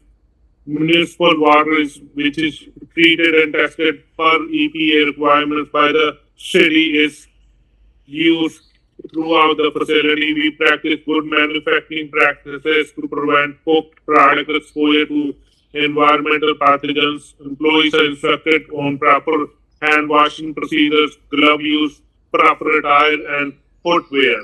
So it's just basically, I read one of the food safety plan, Yeah. and that basically stick out to me for us. Uh-huh. That the thing is, it says describe the products and its distribution. Yep. I could add in that we have 6 wholesalers that are coming to pick up the bagels every morning, and then they go and they are selling it to the other stores. Mm-hmm. Yeah. And then also say describe the intended use and the consumer of the food would be the other stores or the smaller stores that are selling it to consumers. Mm-hmm. So for your product description, they're going to want to see the ingredients, and then they will want to see any food safety characteristics that might be important, right? Like maybe you check the water activity or something like that. Um, if that's important for food safety, right? Then um, you'll also describe the packaging for the product in the product description. And then distribution, what they're majorly concerned about is, yeah, where is it going to, but also how, right? So is it being trucked? Are there any requirements around the conditions of the truck, right? So for your product being shelf stable, like this, probably not. Um, But if for some products that like require refrigeration, right, you would say uh, cold distribution, right? Or if you were to sell a product where like the distribution could affect the safety of the product, that might be important. Like I taught at a company that would they got pork from the company next door. They freeze it, they take it on trucks, they ship it across the state, and then it goes to the coast. And from there, it would take a 2-month journey to China. So like they had to make sure it was frozen the entire way. Okay. So then intended use and consumers. So your consumer is going to be general public. General public. Okay. Yeah. And intended use, you have it's ready to eat is your intended use. So intended use would be like, is it ready to eat? Is it ready to cook? Is it ready to heat? Is it ready to drink? So in other words, what is the customer doing with the product, right? So your customer could eat the bagel without toasting it. Maybe they toast it. Either way, they're just gonna, you know, eat it without doing any really kill step. Right. Yeah. And then you also have to think about unintended use, which I don't know that there's much unintended use for your product. Unintended use is what somebody might do with your product that you don't expect, right? Like the classic example they give is cookie dough. When Pillsbury first came out with cookie dough, they probably didn't think that people were going to eat it raw. Right. And so they've adjusted their product now, and you can eat it raw safely, right? They have the ready to eat cookie dough. A product that this happens for a lot would be like frozen spinach, right? Some people will take frozen spinach and put it in smoothies. A lot of frozen spinach is intended to be cooked. And so people could accidentally make themselves sick. Oh, I see. Okay, I understand. Cool. Then your flow diagram. So you're going to outline each step of your process, right? And then you'll make a short description like you see in the example food safety plan. Okay, so that would be something like for me, from receiving, as soon as we receive the product, where it's being stored, how it's being stored, and then we bring up the product, we put it into the mixer, we mix the dough, we put it on the table, and then they make the shape of the bagels. Yep. Then it gets stored into the walking box for the bake for next day, or whether we proof the bagels, and then we keep it inside the walking box, and then we bake them according to as we need it. And then once it's baked, then they go into the bags for wholesale. Yep. So that's some. What do you think? That's about describes the whole thing. Sounds pretty solid. I mean, I can't look at your system, so I couldn't tell you. Right. Right. Right. So No. I understand, Yeah. but that's something like that. You think Yeah. is that's what they want?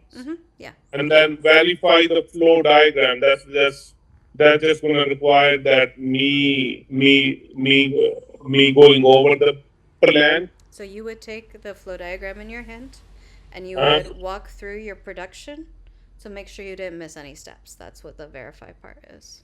okay. Yeah. And I would just have to sign the paper saying that I verify the flow diagram. Yes. So it'd be like the flow diagram got verified by me. Yep. And that's it. I That's it. sign the paper and that's it. That's it.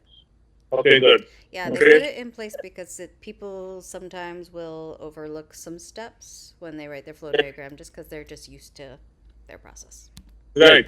Okay, I understand. So in part one, they introduced you to EG Food Company as the example, right? Yes. So we're gonna walk through some pieces of it in this part too, just to revisit some of the concepts. So we've got for the egg omelets, all of their products have the same allergens except for the biscuit, right? The biscuit has wheat. So that's their unique allergen in their system, and their product is considered ready to eat, which will affect some of the things that they have to do for their system. Okay. Okay, I think it's we're in the same time zone, right? You said New York, yeah? Yes. Yes. Okay. Um, what time would you like to take a lunch break, and how long would you like to take lunch? I just it doesn't matter. I'm like today I'm open, so it's up to you. I'm easy to work with. So you tell me whatever is feasible for you. It's okay by me. Yeah, I don't have any. I don't have anything that I need to do or any specific length of time. So yeah, if there's something that's helpful for you, right? Then we can plan Yeah, around that. I mean, if you want to wait another hour, we could wait another hour, but up to you. I mean, if you want to take a break now, we could take a break now. Let's take a 15-minute break now, and then we'll take a lunch break in an hour. Okay. Can I keep this open? Because I don't want to lose it, and then it's hard for me to get back on it. Yes, you can absolutely keep it open. You can turn off your camera and the microphone if you would like, but you don't have to if you don't want to. Okay, dear. Thank you so much. So take 15 minutes. So it's 11. I see you back at 12, 10, Yeah. 12, 11. Okay, dear. No problem. Thank you. Mm-hmm. Thank you. You're welcome.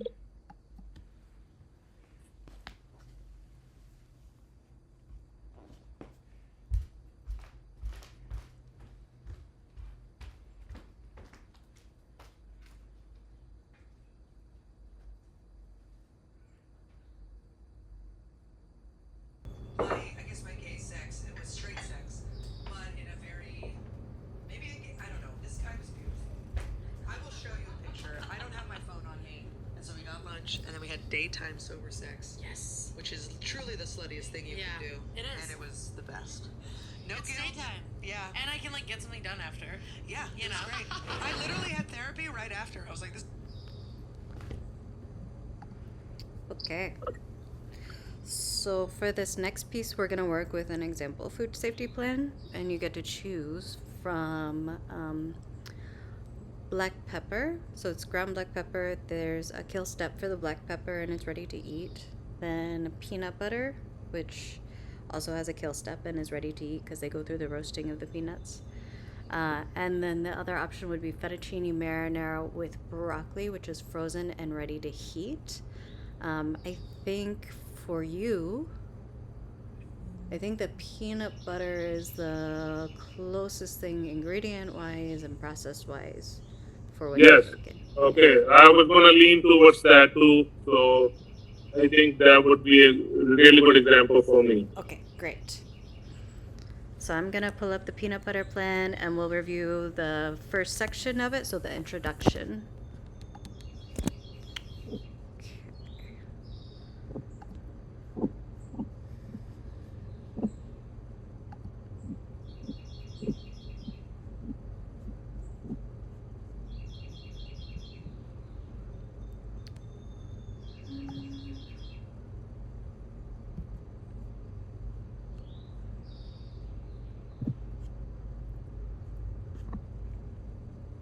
Right.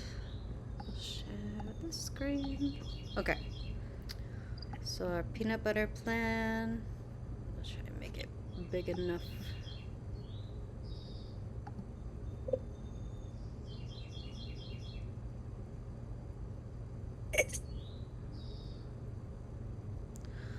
Okay, so this company, they make 4 different products. So they have creamy, chunky, and extra chunky peanut butter. And then they also have a peanut butter chocolate swirl, which the chocolate is milk chocolate, so it has milk in it. So that is the unique allergen in their system. Their plan that we're going to be working on, it's going to be for the creamy, chunky, and extra chunky. So they've grouped those products together to make their life easier. So if you have products that are very similar in the ingredient makeup and like food safety characteristics, then you can group them together in your food safety plan, which will make building your food safety plan a lot faster. Yeah. Okay. Means for my perspective, like all the bagels are basically the same ingredients. Just maybe like plain bagel is the base, and then we have the cinnamon raisin bagels. the cinnamon raisin bagel has only added ingredients are the cinnamon and the raisins, and that's it. Then we have, Hatsumi bagels. Those are made from Purple Lane bagels. We have the everything bagels. Those are made from the Purple Lane bagels. So all of those bagels can come under the same mean the food safety, no? Um, potentially. So, assuming that we're making all the allergen profiles the same, the only thing I would think about cautiously is handling those extra ingredients. How do we do that in a sense in a shared food safety plan? Um, most products where like the ingredients are different enough, they might treat them differently. But I don't see why you couldn't give it a try and see what your inspector says. Okay. Yeah. See if they think, because I was thinking about like your added ingredients, like most of the other ones, they're seeds or spices, but then the raisin is kind of different because it's a fruit and would have different implications. So that's just where my brain was going as like a maybe. But then again, it comes down to the inspector. The thing is, how much hard time he wants to give me, and this and that. It's Yeah. like, it depends on the inspector how deeply he wants to go into this. Mm-hmm. Yeah. Talk to other people that owns other bagel stores, and a lot of the inspectors don't even ask them anything. They don't even ask for food safety plan. I said But my they're one probably is not big like, enough. Yeah. yeah. So I don't know. All right, so we'll see what happens, I guess. Yeah. Okay. Yeah. I for sure you're gonna see different requirements for different stores depending on like, are they a wholesaler like you are? Are they making over 1 million like you are? Right. That's where whether or not that inspector asks for that, which is, I know, frustrating. Okay, so for their processing, since the allergen they have to worry about is the milk chocolate, they have set up their filler heads. So when they fill the peanut butter and the chocolate into the jars, they have a separate filler head for the chocolate so that they don't have that allergen cross contact. They make product 5 days a week in one 8-hour shift. Then they do 4 hours of sanitation. They do dry cleaning in most areas in their facility, and that is because they don't want to introduce moisture and make it more likely that salmonella will grow. And then they have a wet wash area where they wash the filler head, right, with the milk chocolate so they can get that nice and clean and get the allergens removed. This is their product description.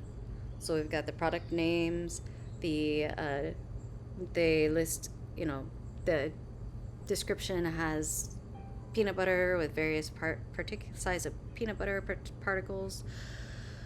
Water activity is less than 0.35. So when it comes to water activity, it's on a scale of 0 to 1. 1 is straight water, 0 is no water. For food safety, once you get to 0.85 and below, products are pretty stable and pretty safe. So some people will use that as, a food safety parameter for their product. So in this case, the water activity is 0.35. This is a very safe product. It's not going to promote growth. It can harbor pathogens, like you can have salmonella in it, but salmonella is probably not going to grow in it. And for my case, how do I get to find what my water activity would be for bagels? You would probably send it off to a lab and have them test it. I'm assuming you don't have like testing equipment in your facility. No? No. Okay. Yeah. So you would find a local laboratory that you could send the bagels to and say, hey, I need you to test my water activity. A lot of universities, or some universities, if they have a food safety program, they might have this for you.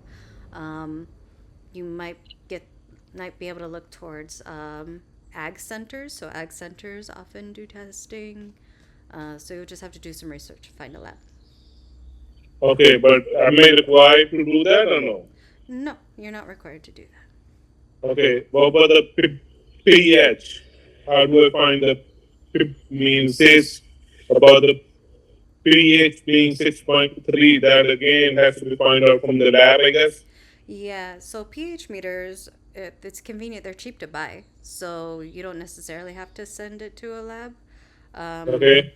so you get a pH meter from like Amazon or something, and then you take the pH of the product. Oh, I Um, see. Okay. so again, I don't know if that's going to be necessary for you to take the pH of like your dough at some point.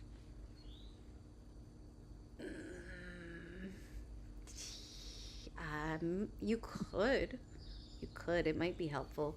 But I don't know that it's something that you would necessarily have to do. Okay. Okay.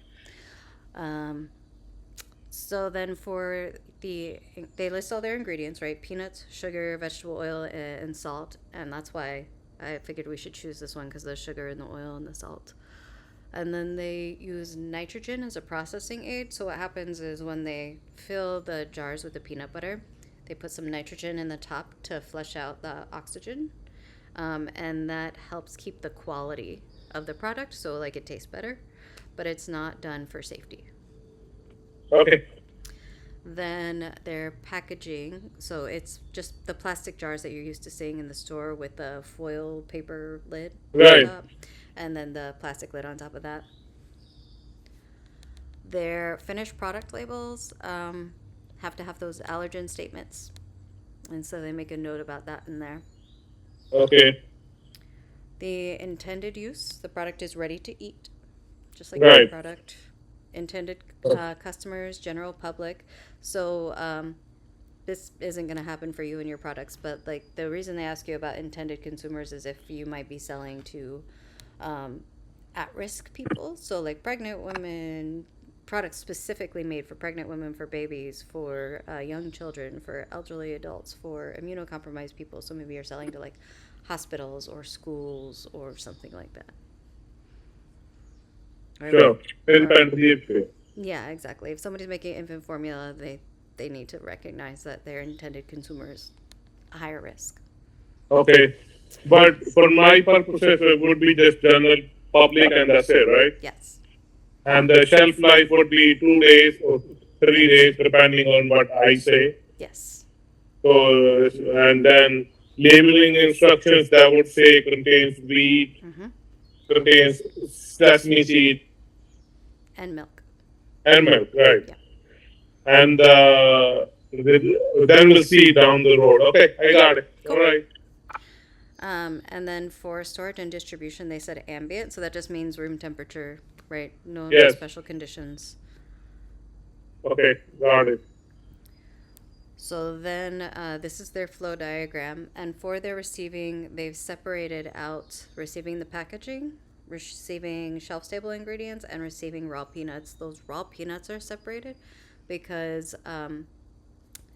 they could come in with pathogens on them because they're raw. That means they haven't been roasted or anything, so they could have salmonella on it easily.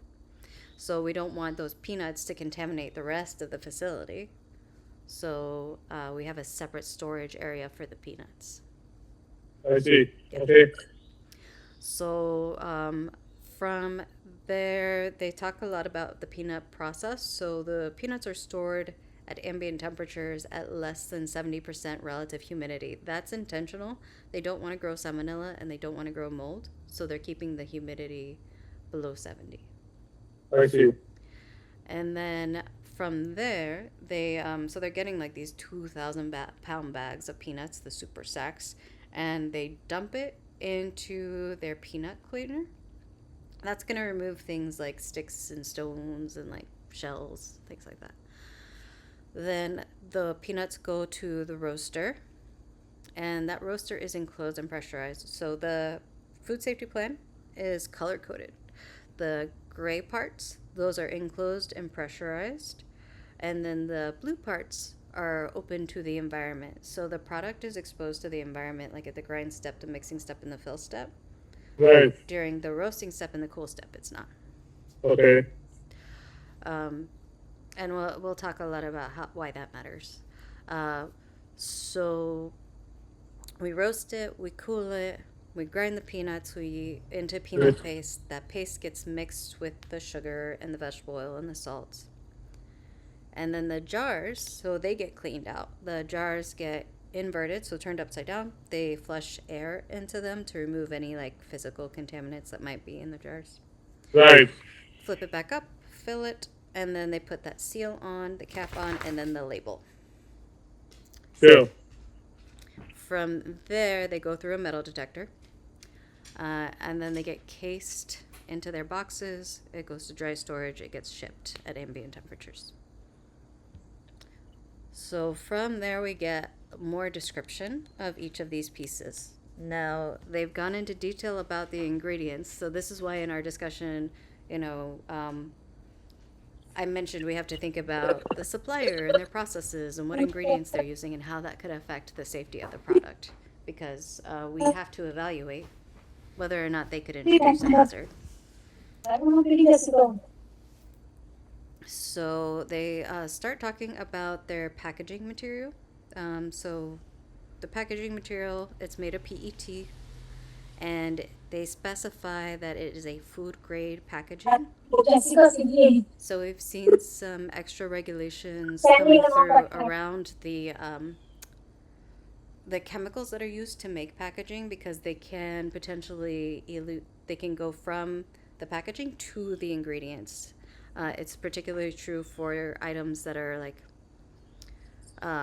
microwaved or frozen, right? Something that gets where the packaging gets heated up really hot, or it gets cooled and frozen, then that can cause materials from the packaging to leach into the product. Right. Yeah. I mean, anything that's basically coming in contact with the food, I guess, it's important that it has to be taken care of. In my case, would be the bags that I use to bag them. Mm-hmm. So they have to be food grade. Right. Has to be food grade bags, I guess. Yep. And then I would need to get paperwork from the paper supply company as well, that they are food grade, Yeah. or no? So you said paper supply? Yes. I mean, the thing is, the company that I'm buying the paper bags Oh, they're from. paper bags. Okay. In my mind, I was imagining plastic bags. Yeah, so you would get something from the paper bag company that says it's food grade. It's food grade, okay. Yep. Yep, nice and simple. And Okay. then if you ever end up using like colored packaging, right? Like you just want to make sure that any colors that are used are safe.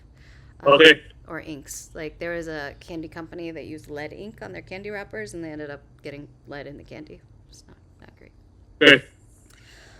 Okay, so from there, they describe their sugar. So their sugar comes from Louisiana, and that supplier only processes sugar. They don't have any food allergens. So you'll notice in the descriptions for suppliers, they really focus on, does the supplier handle any other allergens? Is there any potential chance for contamination with hard plastic, glass, or metal? And then also, is there a point for environmental contamination, pathogens coming from the environment for ready-to-eat products, in those descriptions. So those are like the major focuses.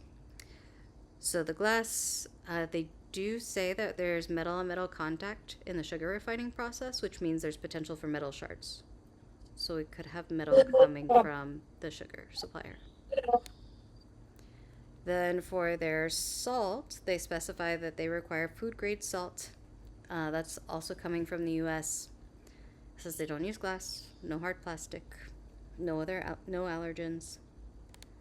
The vegetable oil, so it is a canola and soybean oil mix, and it talks about their processing and how that works. And it says that the process for making the oil, they refine the oil so much that the oil is non-allergenic.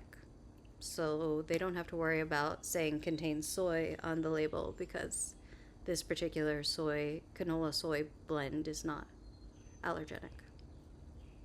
I see. Okay, but the thing is, most of these things are just supplies. I mean, the thing is, whether I just get a paper from the supplier, I and that ought to be enough, no? Or do I have to say it in my food safety plan that, oh, I mean, the thing is, I wouldn't know all these things I get with the sugar and the salt.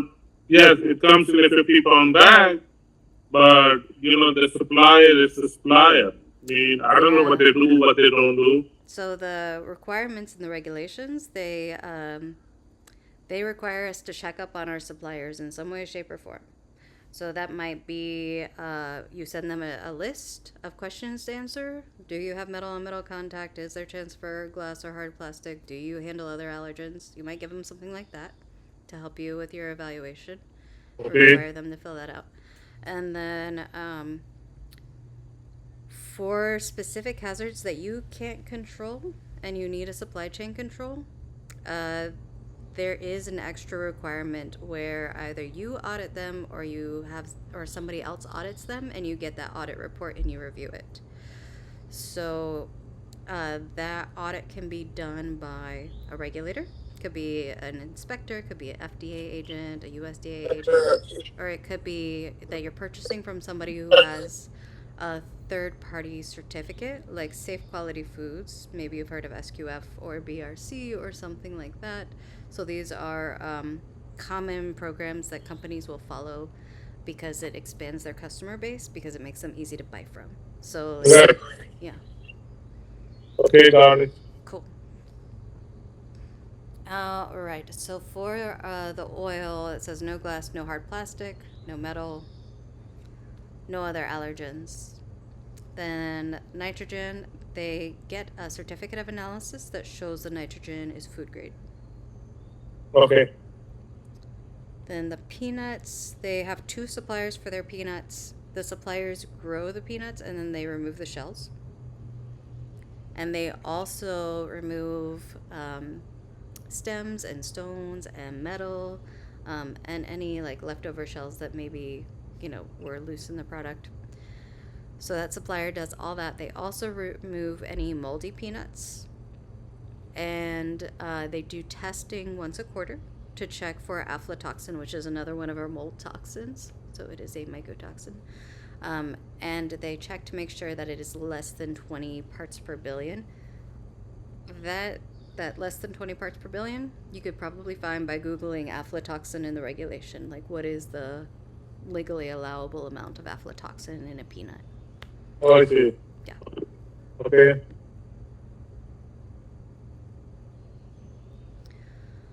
So after we look at all the ingredients, we move on to storage, and everything in storage is first in, first out. Any partially used cases are closed during storage, so we don't have anything contaminating it. Those peanuts, they get their own separate storage area, and they make sure that it's at that less than 70% relative humidity, and they use those peanuts within 7 days. And they're also used first in, first out. The reason they use them within 7 days is because if those peanuts stay in there longer, they could potentially grow mold, or we could potentially see like salmonella start to grow. Okay. Okay, so then the company, they dump the peanuts into a hopper, and that puts the peanuts out on this vibrating conveyor belt that removes any leftover foreign materials like sticks or rocks or metal that their supplier missed. So that would suggest that their supplier does sometimes like not fully clean the product. And then they also have this HEPA filtered airstream that removes shell fragments. This room, it's enclosed, and they have like a special system, exhaust system, to manage the peanut dust for 2 reasons. So one, that peanut dust can carry salmonella to other parts of the facility, so we want to control it.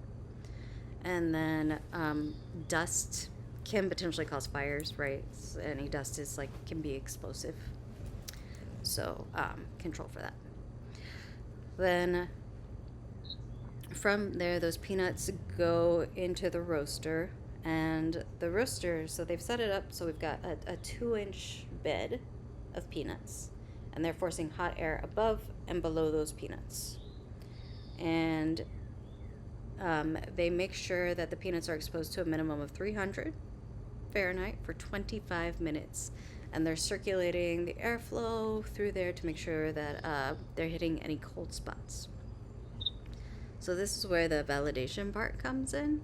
So they did a study on this roasting step to show that the 300 Fahrenheit for 25 minutes, the 2-inch bed depth, all of these conditions give them a 5 log reduction of salmonella. So 5 log reductions. There are requirements for certain products around like how much of a pathogen we kill. So for the peanuts, they want to remove a factor of 10 to the 5th salmonella particles. Right, so what is that? Like 100,000, 10 to the 5th? Yeah. So to that end, just like you would monitor your temperature, they're monitoring their temperature, the time, and the bed depth, so that 2 inches. Then the peanuts get cooled. They're using pressurized air in here, and it's HEPA filtered air to cool it. Once the peanuts go to the grinder, they are exposed to the environment after the kill step. So we do have to be concerned about environmental pathogens. And then there's also metal-metal contact during the grinding, which is normal for most grinders. So that there's concern about metal fragments. From there we go into the mixer where we add all the other ingredients, and there is metal-metal contact there too, so we've got another chance for metal fragments. They clean those jars, they fill them, they put the nitrogen on top, they put the foil lid stock that is compatible with their metal detector, and then the plastic lid is put on top of that. And then we put the label on, and they put the lot code on each jar, and they check the labels, make sure that we have our allergen declaration on there. And then it goes through all the jars, the filled jars, they go through the metal detector, and any rejected product, they isolate it and examine it to find where did the metal come from, and then do their corrective actions. Okay, so how can I have to worry about metal detection? Because we use the mixer, so the dough is coming in contact with the metal to metal. It's not the actual metal; it's touching the base of the mixer, and then we also have the guy uses the knife to cut the small pieces of bagels, so it's coming in contact with the metals there. So then when we bake, we use those aluminum sticks to put the bagels inside the oven. So that's like 3 places where I have metal contact. How can I say that I did the metal detection? So if you don't have a metal detector, you would essentially do an inspection, right? Before production, we inspect the items that you mentioned, right? We inspect the mixer, we inspect the knife, we inspect the aluminum stick. And then when we finish production, we check again. And we see, are there any pieces missing? Okay, so that would be that, right? Yep. And then you would just, document, of course, that you did that. Okay. But that has to be done every day. Well, you would, again, it's one of those things where you choose a frequency, right? Just like the cook step. So you would say, how much product can I afford to lose if there's a metal chip missing? Yes. And then base your answer, how often do we check on that? But the thing is, again, it comes down to the product that's being made today, and then we check it at the end of the day. How many mean is there missing a piece? If it's not missing a piece, then that product is gone. There is the thing is, as soon as we bake it, they come to pick it up. So in the nighttime we bake it. Next day the product is gone. Yeah. So the question is, how likely is it for the metal pieces to come off, right? So you know your equipment. You know how likely it is to find for it to break or to have a metal shard. And then you use that information to make your choice, right? So if it's not likely, then maybe I'm not so worried about it. But if it is likely, then maybe I put something in place like a check before it goes out. Okay, got it. Yeah. All right. So their product, after it goes through that metal detector, they take each jar and put it by hand into its case. 12 jars per case that gets sealed. They put the lot information on the case as well. And then it goes into dry storage and it gets shipped. Okay. All right. Any other questions about the peanut butter introduction or any of the processes? No, I think I got it. Cool. And the same thing would apply to, like how I made how they made the diagram for the flow diagram. Yes. Basically, they're explaining all the steps Mm-hmm. down there, and just to see that they didn't miss anything, Yep. and that's it. So that's what I need to do too. Like we receive the material, then we store the material, then we open the bags, then the guy does mixing, then he makes the bagels, Mm-hmm. then we keep it in the storage, and then as to metal detection or not, it's like we see it with our eye that the dough mixer is still good, Yep. and the knife is still good, and then the aluminum sticks are still good. Yep. So okay, got it. Awesome. Okay. So go back to the presentation.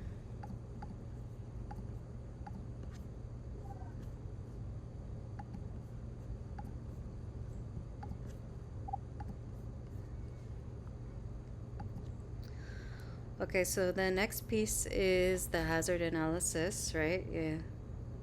Definitely not your favorite part. Yes. Yeah, it's no one's favorite part, honestly. It's very tedious. But we're gonna work through how to approach it in a practical way, and what you're going to have to include in yours, right? And how you Okay. make the choices within there. So first you have to identify potential hazards, right? So, in my first example I give you, I was like, well, we know chicken's associated with salmonella. That's an inherent hazard for chicken, right? We just know that certain ingredients are going to have hazards. Right. And then we have to think about other hazards that could affect our product that are likely, right? You're thinking about the metal in your production. That would be a potential hazard, right? Mm-hmm. So once we figure out what our potential hazards are, then we decide whether or not they require preventive control. And the first question I ask myself is, do I have a prerequisite program or a GMP in place that makes this less likely to be an issue for me? You want to control as many hazards as you can with GMPs and prerequisite programs and have as few preventive controls as possible. That will make your life much, much easier. Okay. And is there a difference between the two, between the pre-accurate and the good manufacturing practices? So It's the same thing, no? Basically. basically, yeah, they're just the basic systems that you're using. And the main difference is like your prerequisite program is like a program that you defined specifically, as opposed to like GMPs are like a written set of requirements by the regulatory agency. They get used hand in hand. It is okay to think of them as the same thing. They're both foundational programs to help keep the safety of your product. Right. So for the food safety plan, does it make a difference that I gotta have two different sections? Would be good manufacturing practices and the pre-accurate. So what you're going to do when you write out your hazard analysis, you're going to say this hazard is controlled by this. And if Right. it's a GMP that you defined, you say it's controlled by this GMP. And then you might reference a standard operating procedure for that GMP, right? This hazard is controlled through hand washing, which is a part of our GMPs. This hazard is controlled through, like, if you have a glass prevention program as a prerequisite program, glass is controlled through our glass prerequisite program, our glass prevention prerequisite program. So it really depends on how you name things in your system. The most important thing is that you're able to name what it is, and then that way the person who inspects you can go reference it.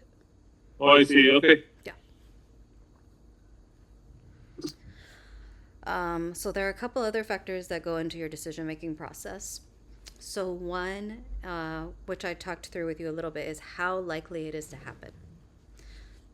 So I think about, on a practical basis, especially after you start like implementing these programs and you're keeping documentation of what happens every day, you'll be able to use that data to track and trend and see which hazards are more likely to happen, which hazards are less likely to happen based on that data. And you probably know through your own experience being there all the time too, right? And so we can decide, we don't need a preventive control if something's not likely to happen very often, right? So say I inspect for metal fragments for 2 years and we have one finding, no findings. I could argue that it's not likely to happen. Right. Okay. And then the other piece is, how severe is the illness or injury? So how sick would somebody get? So a lot of people, when they first start doing the hazard analysis, they overthink it. And they'll think of things like, well, hair is gross. Hair could get in my product. But a human hair, it's not going to make somebody sick. So it's not a safety issue. It's a quality issue. And you are writing this plan specifically for safety and not for quality. Oh, I see. Okay. Yeah. But that could become like the piece of hair could be part of the good manufacturing Yes, definitely. practice and say that you have to wear a hat. Yes. Yeah, so that would become part of that, I guess, Yes. right? Mm-hmm. Okay. Yeah. But it's also a good example of like something that doesn't cause severe illness or injury, right? Like. Right. Yeah. Okay, got it. Cool. So we're going to go through first identifying those potential hazards, and then we decide whether or not we need that preventive control. That's the hazard evaluation process. This is Right. the definition of the hazard, which I'm sure you saw many times in part 1 because it is incredibly repetitive. For the regulations, when they adapted this from HACCP, they included radiological hazards because of what happened at Chernobyl and Fukushima, incidents like that, where you have a nuclear power plant that breaks down and now the environment is contaminated with radiation, right? So the water, the ground, the air, the plants, the animals. There have been companies that have tried to like harvest and use products from that site. Like there was a company that harvested trees from Chernobyl and made them into paper boxes, but those paper boxes were radioactive. So they're contaminating the food. Okay. Yeah. There was actually a recent recall for radioactive shrimp, which was kind of crazy. Apparently the shrimp were made by a co-manufacturer in Indonesia, and 2 blocks away from the manufacturer, there was a company that they're a metal smelting company, so they're melting metal as a part of their production, and they had gotten their hands on some medical waste, and that medical waste, they didn't know, but it had cesium-137, which is a radioactive nucleotide. So when they melted it down, they released, the gas into the air, and the cesium-137 essentially blanketed the town and got into the shrimp. Oh, I see. Yeah. Right. Okay, so when we decide a hazard needs a preventive control, we call it a significant hazard. That's the term. And so we decide whether or not it's significant based on severity, right, of the illness or injury, how likely it is to happen, and do we have a prerequisite program or a GMP that can control it. So if it's severe enough and we think it's likely to happen and we don't have something else in place that can control it, then we're going to put in a preventive control.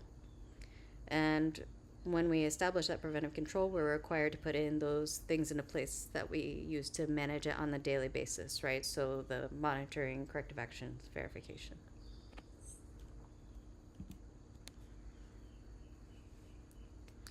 So the FDA has come up with a system for us on how to think about hazards. So we've got the ingredient-related hazards. Those are the inherent hazards, right? So for, chicken salmonella.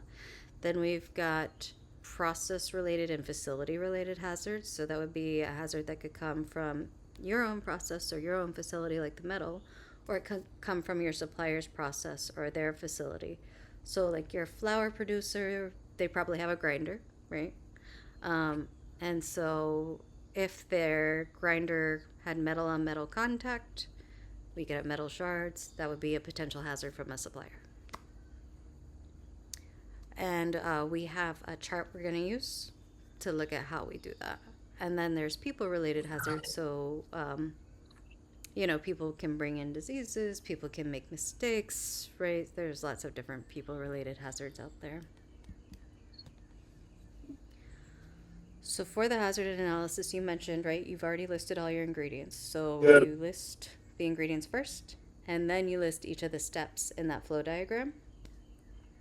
And you go through and identify all the potential hazards. And then we determine whether or not we need that preventive control. So is it a significant hazard? We have to justify our reasoning behind whether or not we need that preventive control. Whether we need one or not, we have to justify why. And then if we need a preventive control, we identify which control we're going to use. So this. Okay, so before we go any further, so you say we have to decide that, what if I make a mistake? How do I know, which hazards are going to cause the sickness or which are not? Yeah, so essentially, you're going to decide to the best of your knowledge, right? So you have to do research, and then if you have somebody to help you, you get somebody to help you, because it's a lot better if you have multiple people to think about it. Okay. And then the reason I say you have to decide is because you're taking responsibility for the choices you make in your food safety plan. So what you're doing is you're telling the government, I determined that I'm doing this thing to keep my product safe, right? And right. So if you get it wrong, like say you find out that this thing actually does need a preventive control, right? And you didn't implement one, then your job is to respond and implement a preventive control when you find out. Okay, got it. Yeah. So it's a part of that adjustment piece. And whatever inspector reviews your food safety plan, they'll probably give you some insight too, if they see anything that seems off. But okay, another question for you. Does it have to be this way, the way showing here? You can use whatever format you want. Like, you don't have to use this table. Okay. But it is the most commonly used table. So somebody who inspects you is probably used to reading this table. But yeah, you get to choose how you set it up. Oh, I see. Okay, so ingredients, processing step, identify potential food safety had introduced, control, enhance is this step. Okay, so Yeah. okay. All right, cool. I'll just go with it, but this was the most confusing steps for me. So it's like I see the point now. Okay, we're gonna see what the hazards are, whether they could be whether they need preventive controls or not. So for our products, the bagels. Yeah. So since we're gonna say that we have sesame seed oil, so then for the allergen part, I don't need to worry about it. Yes. So what you'll say is in the hazard analysis, you'll list sesame as an ingredient, and you'll say sesame is one of the 9 allergens, so it has to be on the label. So that's the part that would need a preventive control. Sesame has to be on the label. But allergen cross contact, separating processes, equipment, that thing, you don't have to worry about it. So for justification for allergen cross contact, you would say all products have sesame in them, so allergen cross contact is not an issue. Good. Okay. Cool. So you go through, you list the ingredients, you list the process steps in column 1. You list B, C, and P is biological, chemical, and physical. You list the hazards. It says where they're introduced, controlled, or enhanced. So where do they show up first? Where could they potentially get worse? And then where do we actually control them? That keeps us from listing the same hazards throughout the whole thing. And then we decide if we need that preventive control, we justify it, right? And then if I said, yes, I need a preventive control, then I have to identify what kind it is. So is it a process, sanitation, allergen, or supply chain? That differentiation does matter because the form that I use for that, the information that I include for each one is a little bit different. Okay. And then I identify where that control is happening, right? So at which step or which process, what area is the control happening at? Okay. And then column 6 confuses most people. So is the control applied at this step? So you start with the ingredients, right? And ingredients arguably are not a step, right? So I don't like the wording of it. I like to say, is the preventive control applied here? So if I have an ingredient and I need a supply chain control, the answer in column 6 is yes, the control is applied here. And then we'll look at the examples. I'll explain the other ones as we go through examples because it's easier to understand. So our job is to look first at our ingredients and our suppliers. What are the ingredient-related hazards and what hazards could come from our supplier's process and their facility? And then we move on to our own process and our own facility. We look at severity of illness or injury, likelihood of occurrence. This is an example. So say you chose the black peppercorn plan. And if you look up black peppercorns in the FDA hazard guide for this regulation, it lists salmonella as a potential hazard, right? As an inherent hazard for the product. Okay. And say this processor is in Canada, we're working in Canada. Mustard is an allergen in Canada. So if this supplier were also processing mustard seed, allergen cross contact would be a potential issue because you could end up with mustard in your black peppercorns. Okay. Then you look at your own facility.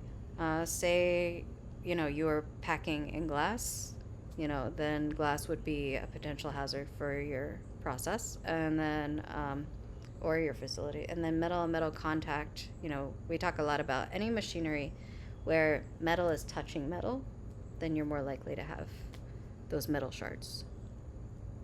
So very common for ribbon blenders.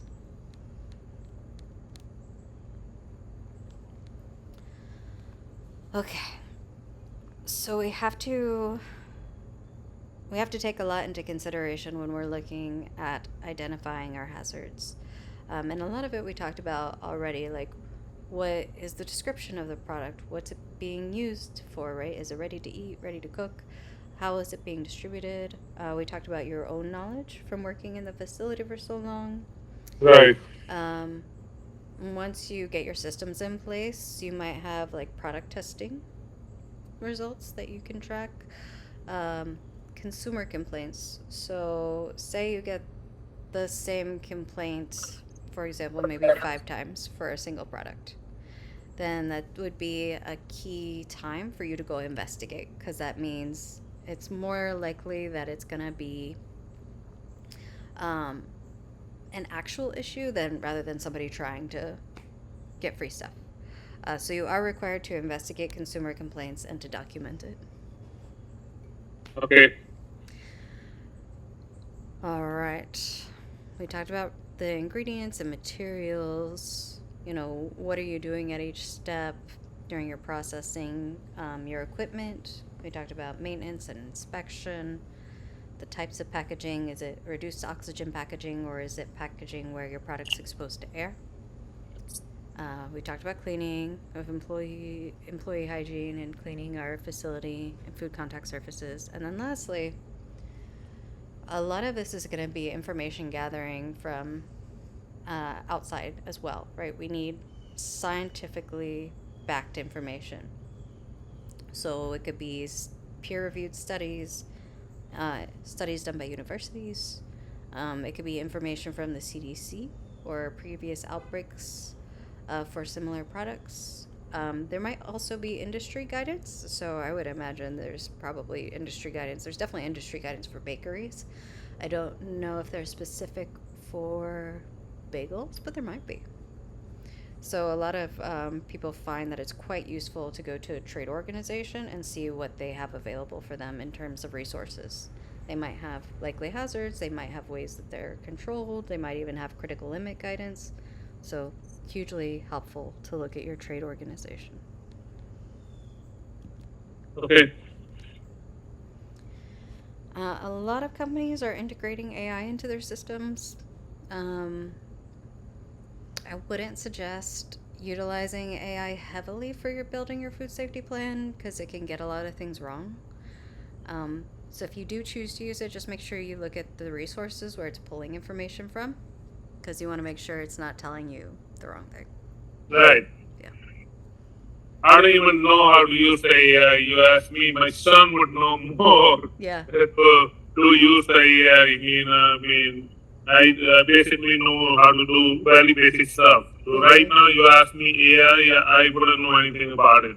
All right. You know? Well, yeah. So, just be careful when you're doing your research. When you put a query into Google, like the Right. first thing that shows up is the AI response. yes.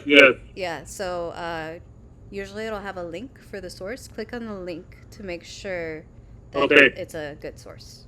Okay, so for my purposes, all the ingredients that I have, so I'm supposed to look it up on FDA's website. They're going to show me that's the ingredient, like say sugar. Yep. Then it's going to show me in the FDA website, it's going to show me the biological and the chemical hazards that I need to worry about and how to take care of it. Yeah. Right? So, So basically, that's what I'm going to be using.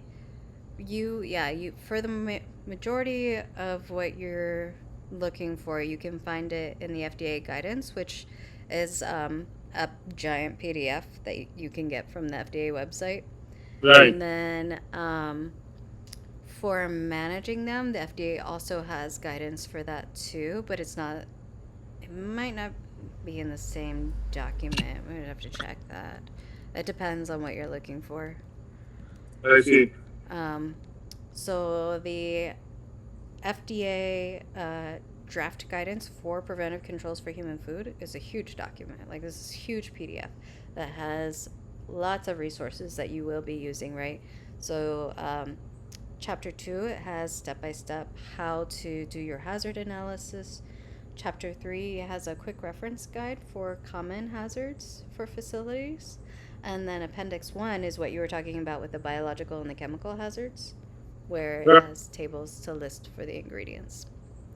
Now, sometimes it doesn't list everything, right, that you could possibly buy. And sometimes you might have to look at a different guidance.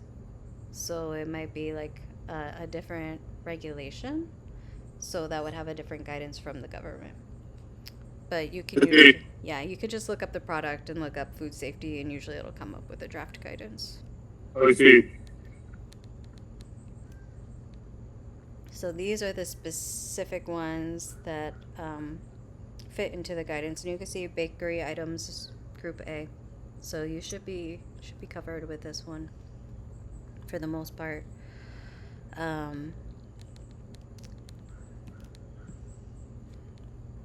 They did make some changes when they put together Appendix 1. They used to have physical hazard tables in there. Those are gone now.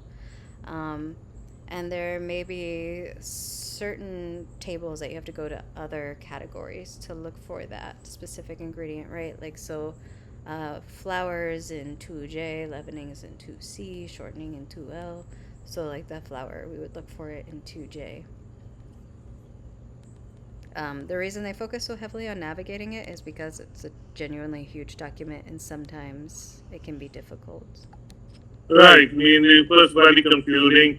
Yeah. My inspector showed me how to, how to see it, how to how to do it. Yep. It was very confusing. Yep. So I'm like, you know what? I don't know what to do, what not to do. I hope you understand. Yeah. So it was kind of confusing for me. So Yeah, we'll go through it again today, so maybe that will help a little bit. I'll Right. show you how I use it, and maybe that'll be helpful. I see. Okay. Yeah. Okay, so this is the other table that you will be utilizing the most. So table A17, these are the common process and facility related hazards. So you would go through using this table for your suppliers and for your own facility and see what are some likely hazards that I might have. So for example, you and I talked a lot about your allergen profiles. And if you look at the chemical hazards, the first one is undeclared food allergens incorrect label. So that would be a potential hazard for your facility. I see. Yeah. So you would go through and think about each one for your process. So we're going to go through an example for EG Food Company, specifically for their cheddar cheese. So they're purchasing sliced cheddar cheese. And if you look up cheddar cheese in the Preventive Controls for Human Food Guidance, under Table 1E, you'll find sliced refrigerated cheese. So when you're using the table, you want to make sure you're choosing the right category and subcategory. Right, so we've got hard cheese, we've got sliced cheese, it's refrigerated for safety. And then in the comments, you see cheddar there. Not every product is called out by name, some of them are called out by groups. So we're going to look at how you might figure that out too when we go through the example, when we work on the peanut butter plan. So we've got our potential biological hazards listed here, the E. coli, Salmonella, Listeria, and staph. And then if we move on to the chemical hazards for cheese, notice there's nowhere it says cheddar in here. It doesn't say cheese. So what I would have to do is I would have to look up on the list of the table of contents. I would look at which tables might apply to the cheese, right? And this table applies because it's any product that has milk in it, essentially. So drug residues are a potential hazard for us for cheese because of the milk. So then we put the cheese into column 1, and then we list our ingredient related hazards. So the E. coli, Salmonella, Listeria, and staph. And then we also list the chemical hazards, the drug residues. And then we have to think about the hazards associated with the cheese manufacturer. So we're going to use table A17 to look at this cheese manufacturer. So the cheese manufacturer, what they do is they get raw milk, they receive raw milk, they pasteurize it, they add salt and rennet and lactic starter culture, and then they let it ferment, they age it, and then they slice it, and then they package it. So the first one we look at is bacterial pathogens, presence, growth, or toxin production due to survival of a lethal treatment. So in other words, they're pasteurizing the milk. And could pathogens survive that process? And if so, could we have an issue with them being there, with them growing, or with making toxins? In terms of pasteurization, so the pasteurized milk ordinance is a really strong regulation.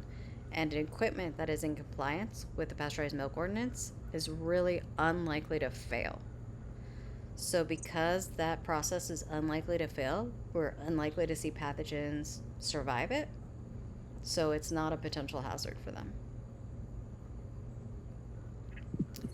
Then the next one we're going to look at is bacterial pathogen growth or toxin production due to poor time temperature control. So in other words, if the cheese gets too warm, could we have pathogen growth?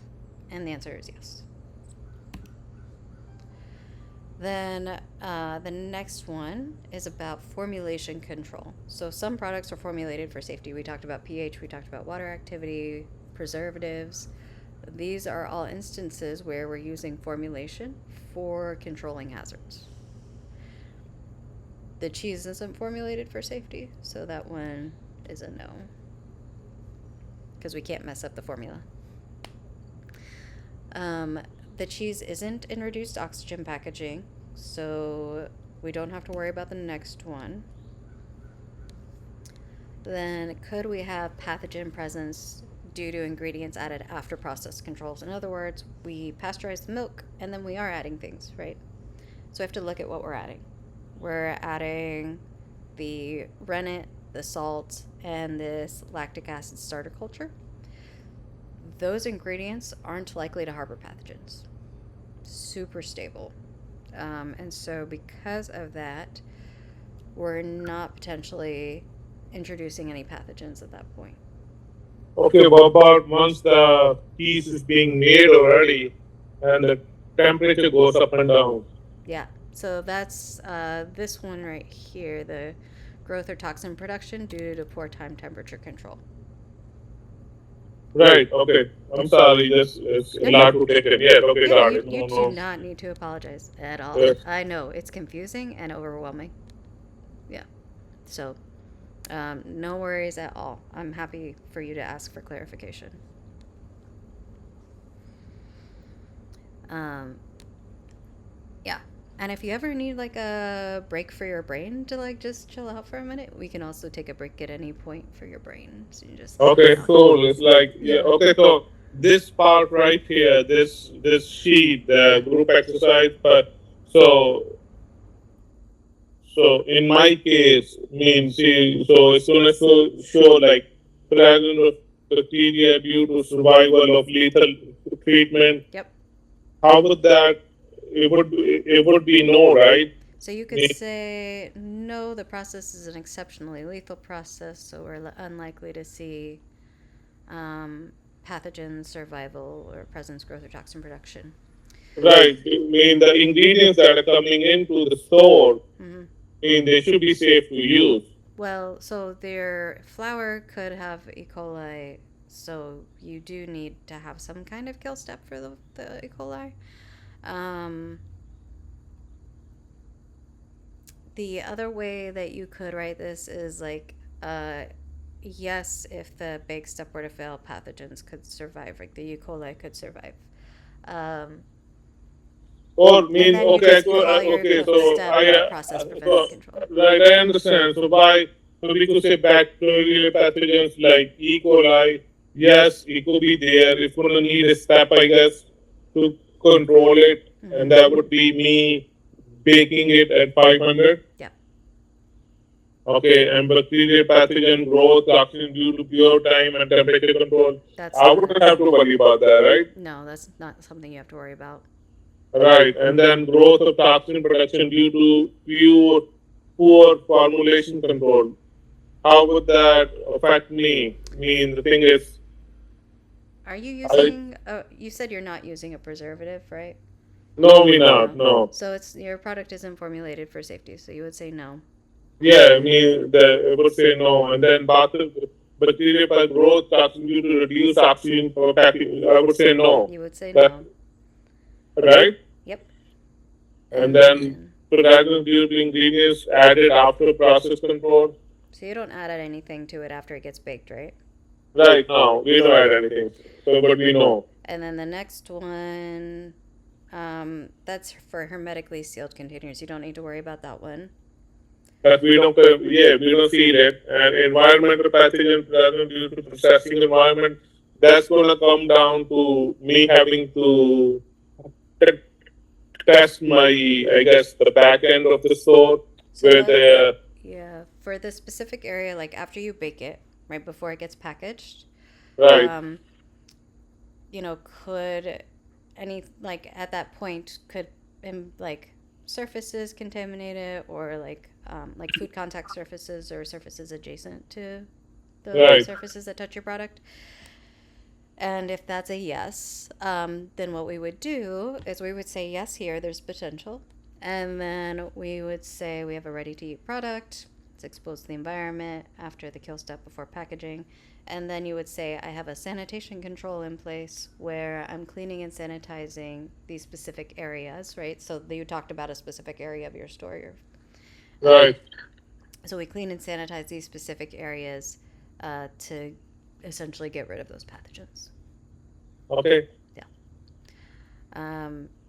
And then, so we talked about the allergen label for your product. Allergen cross contact is going to be a no for you because you're putting the sesame oil in everything. Yes. Misformulation. So you said you use yellow number 5. So Yes. that would be a yes for you. Okay. So, and to be clear, we're listing potential hazards still. So we're not like evaluating whether or not they need a preventive control. So we would list, yes, that's a potential hazard. I would have to do research on your ingredients to know whether or not the acrylamide and glycidyl esters applies. So acrylamide is a chemical that can evolve with certain plant-based products, where it's like a reaction with the sugar and the protein, like a Maillard reaction, where if it gets hot enough for long enough, then acrylamide can potentially result. So I would have to look that up. You would have to look that up. And then glycidyl esters and refined oils, you don't have any oils that you're heating up to like insanely high temperatures as far as I understand from your process, so that's not something you have to worry about. Okay. But I would look up acrylamide. Okay. And then metal, we already talked about metal being a potential Right. failure issue. Then glass, I'm guessing no, we're not packaged in glass. Right. Hard plastic, you would have to evaluate based on your processes, what you got. Yeah. Okay. So yeah, this exercise, it walks you through the supplier first, right? Because we have to look at the supplier's hazards. So you Right. do this for your supplier, right? So this is where like that questionnaire comes in for your supplier. Do you handle any other allergens? Is there metal and metal contact in your process? That kind of thing. Okay. Yeah.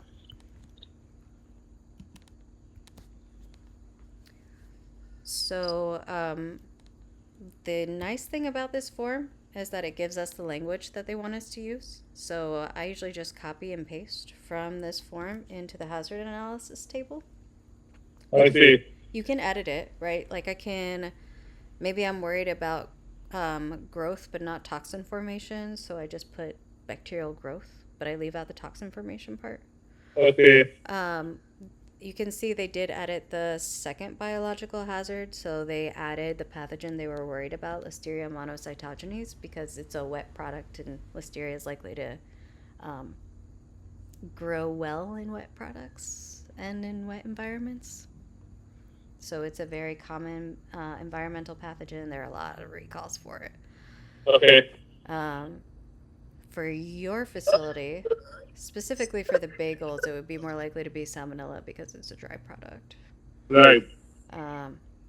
But then for the, if you were actually doing a hazard analysis for the, chicken salad, then Listeria would be on your list.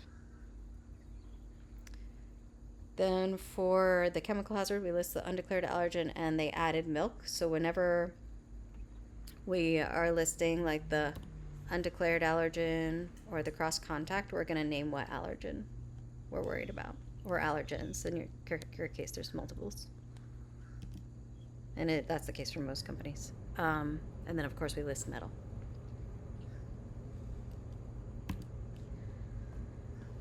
So we said we'd take a break after an hour. Do you want to take a lunch break and then come back? Yes, no problem. Okay. Good. Thank you. How long do you want to take for lunch? I don't know. Half an hour up to you. Half an hour sounds good. Okay, dear. So 150. See you back. Thank you.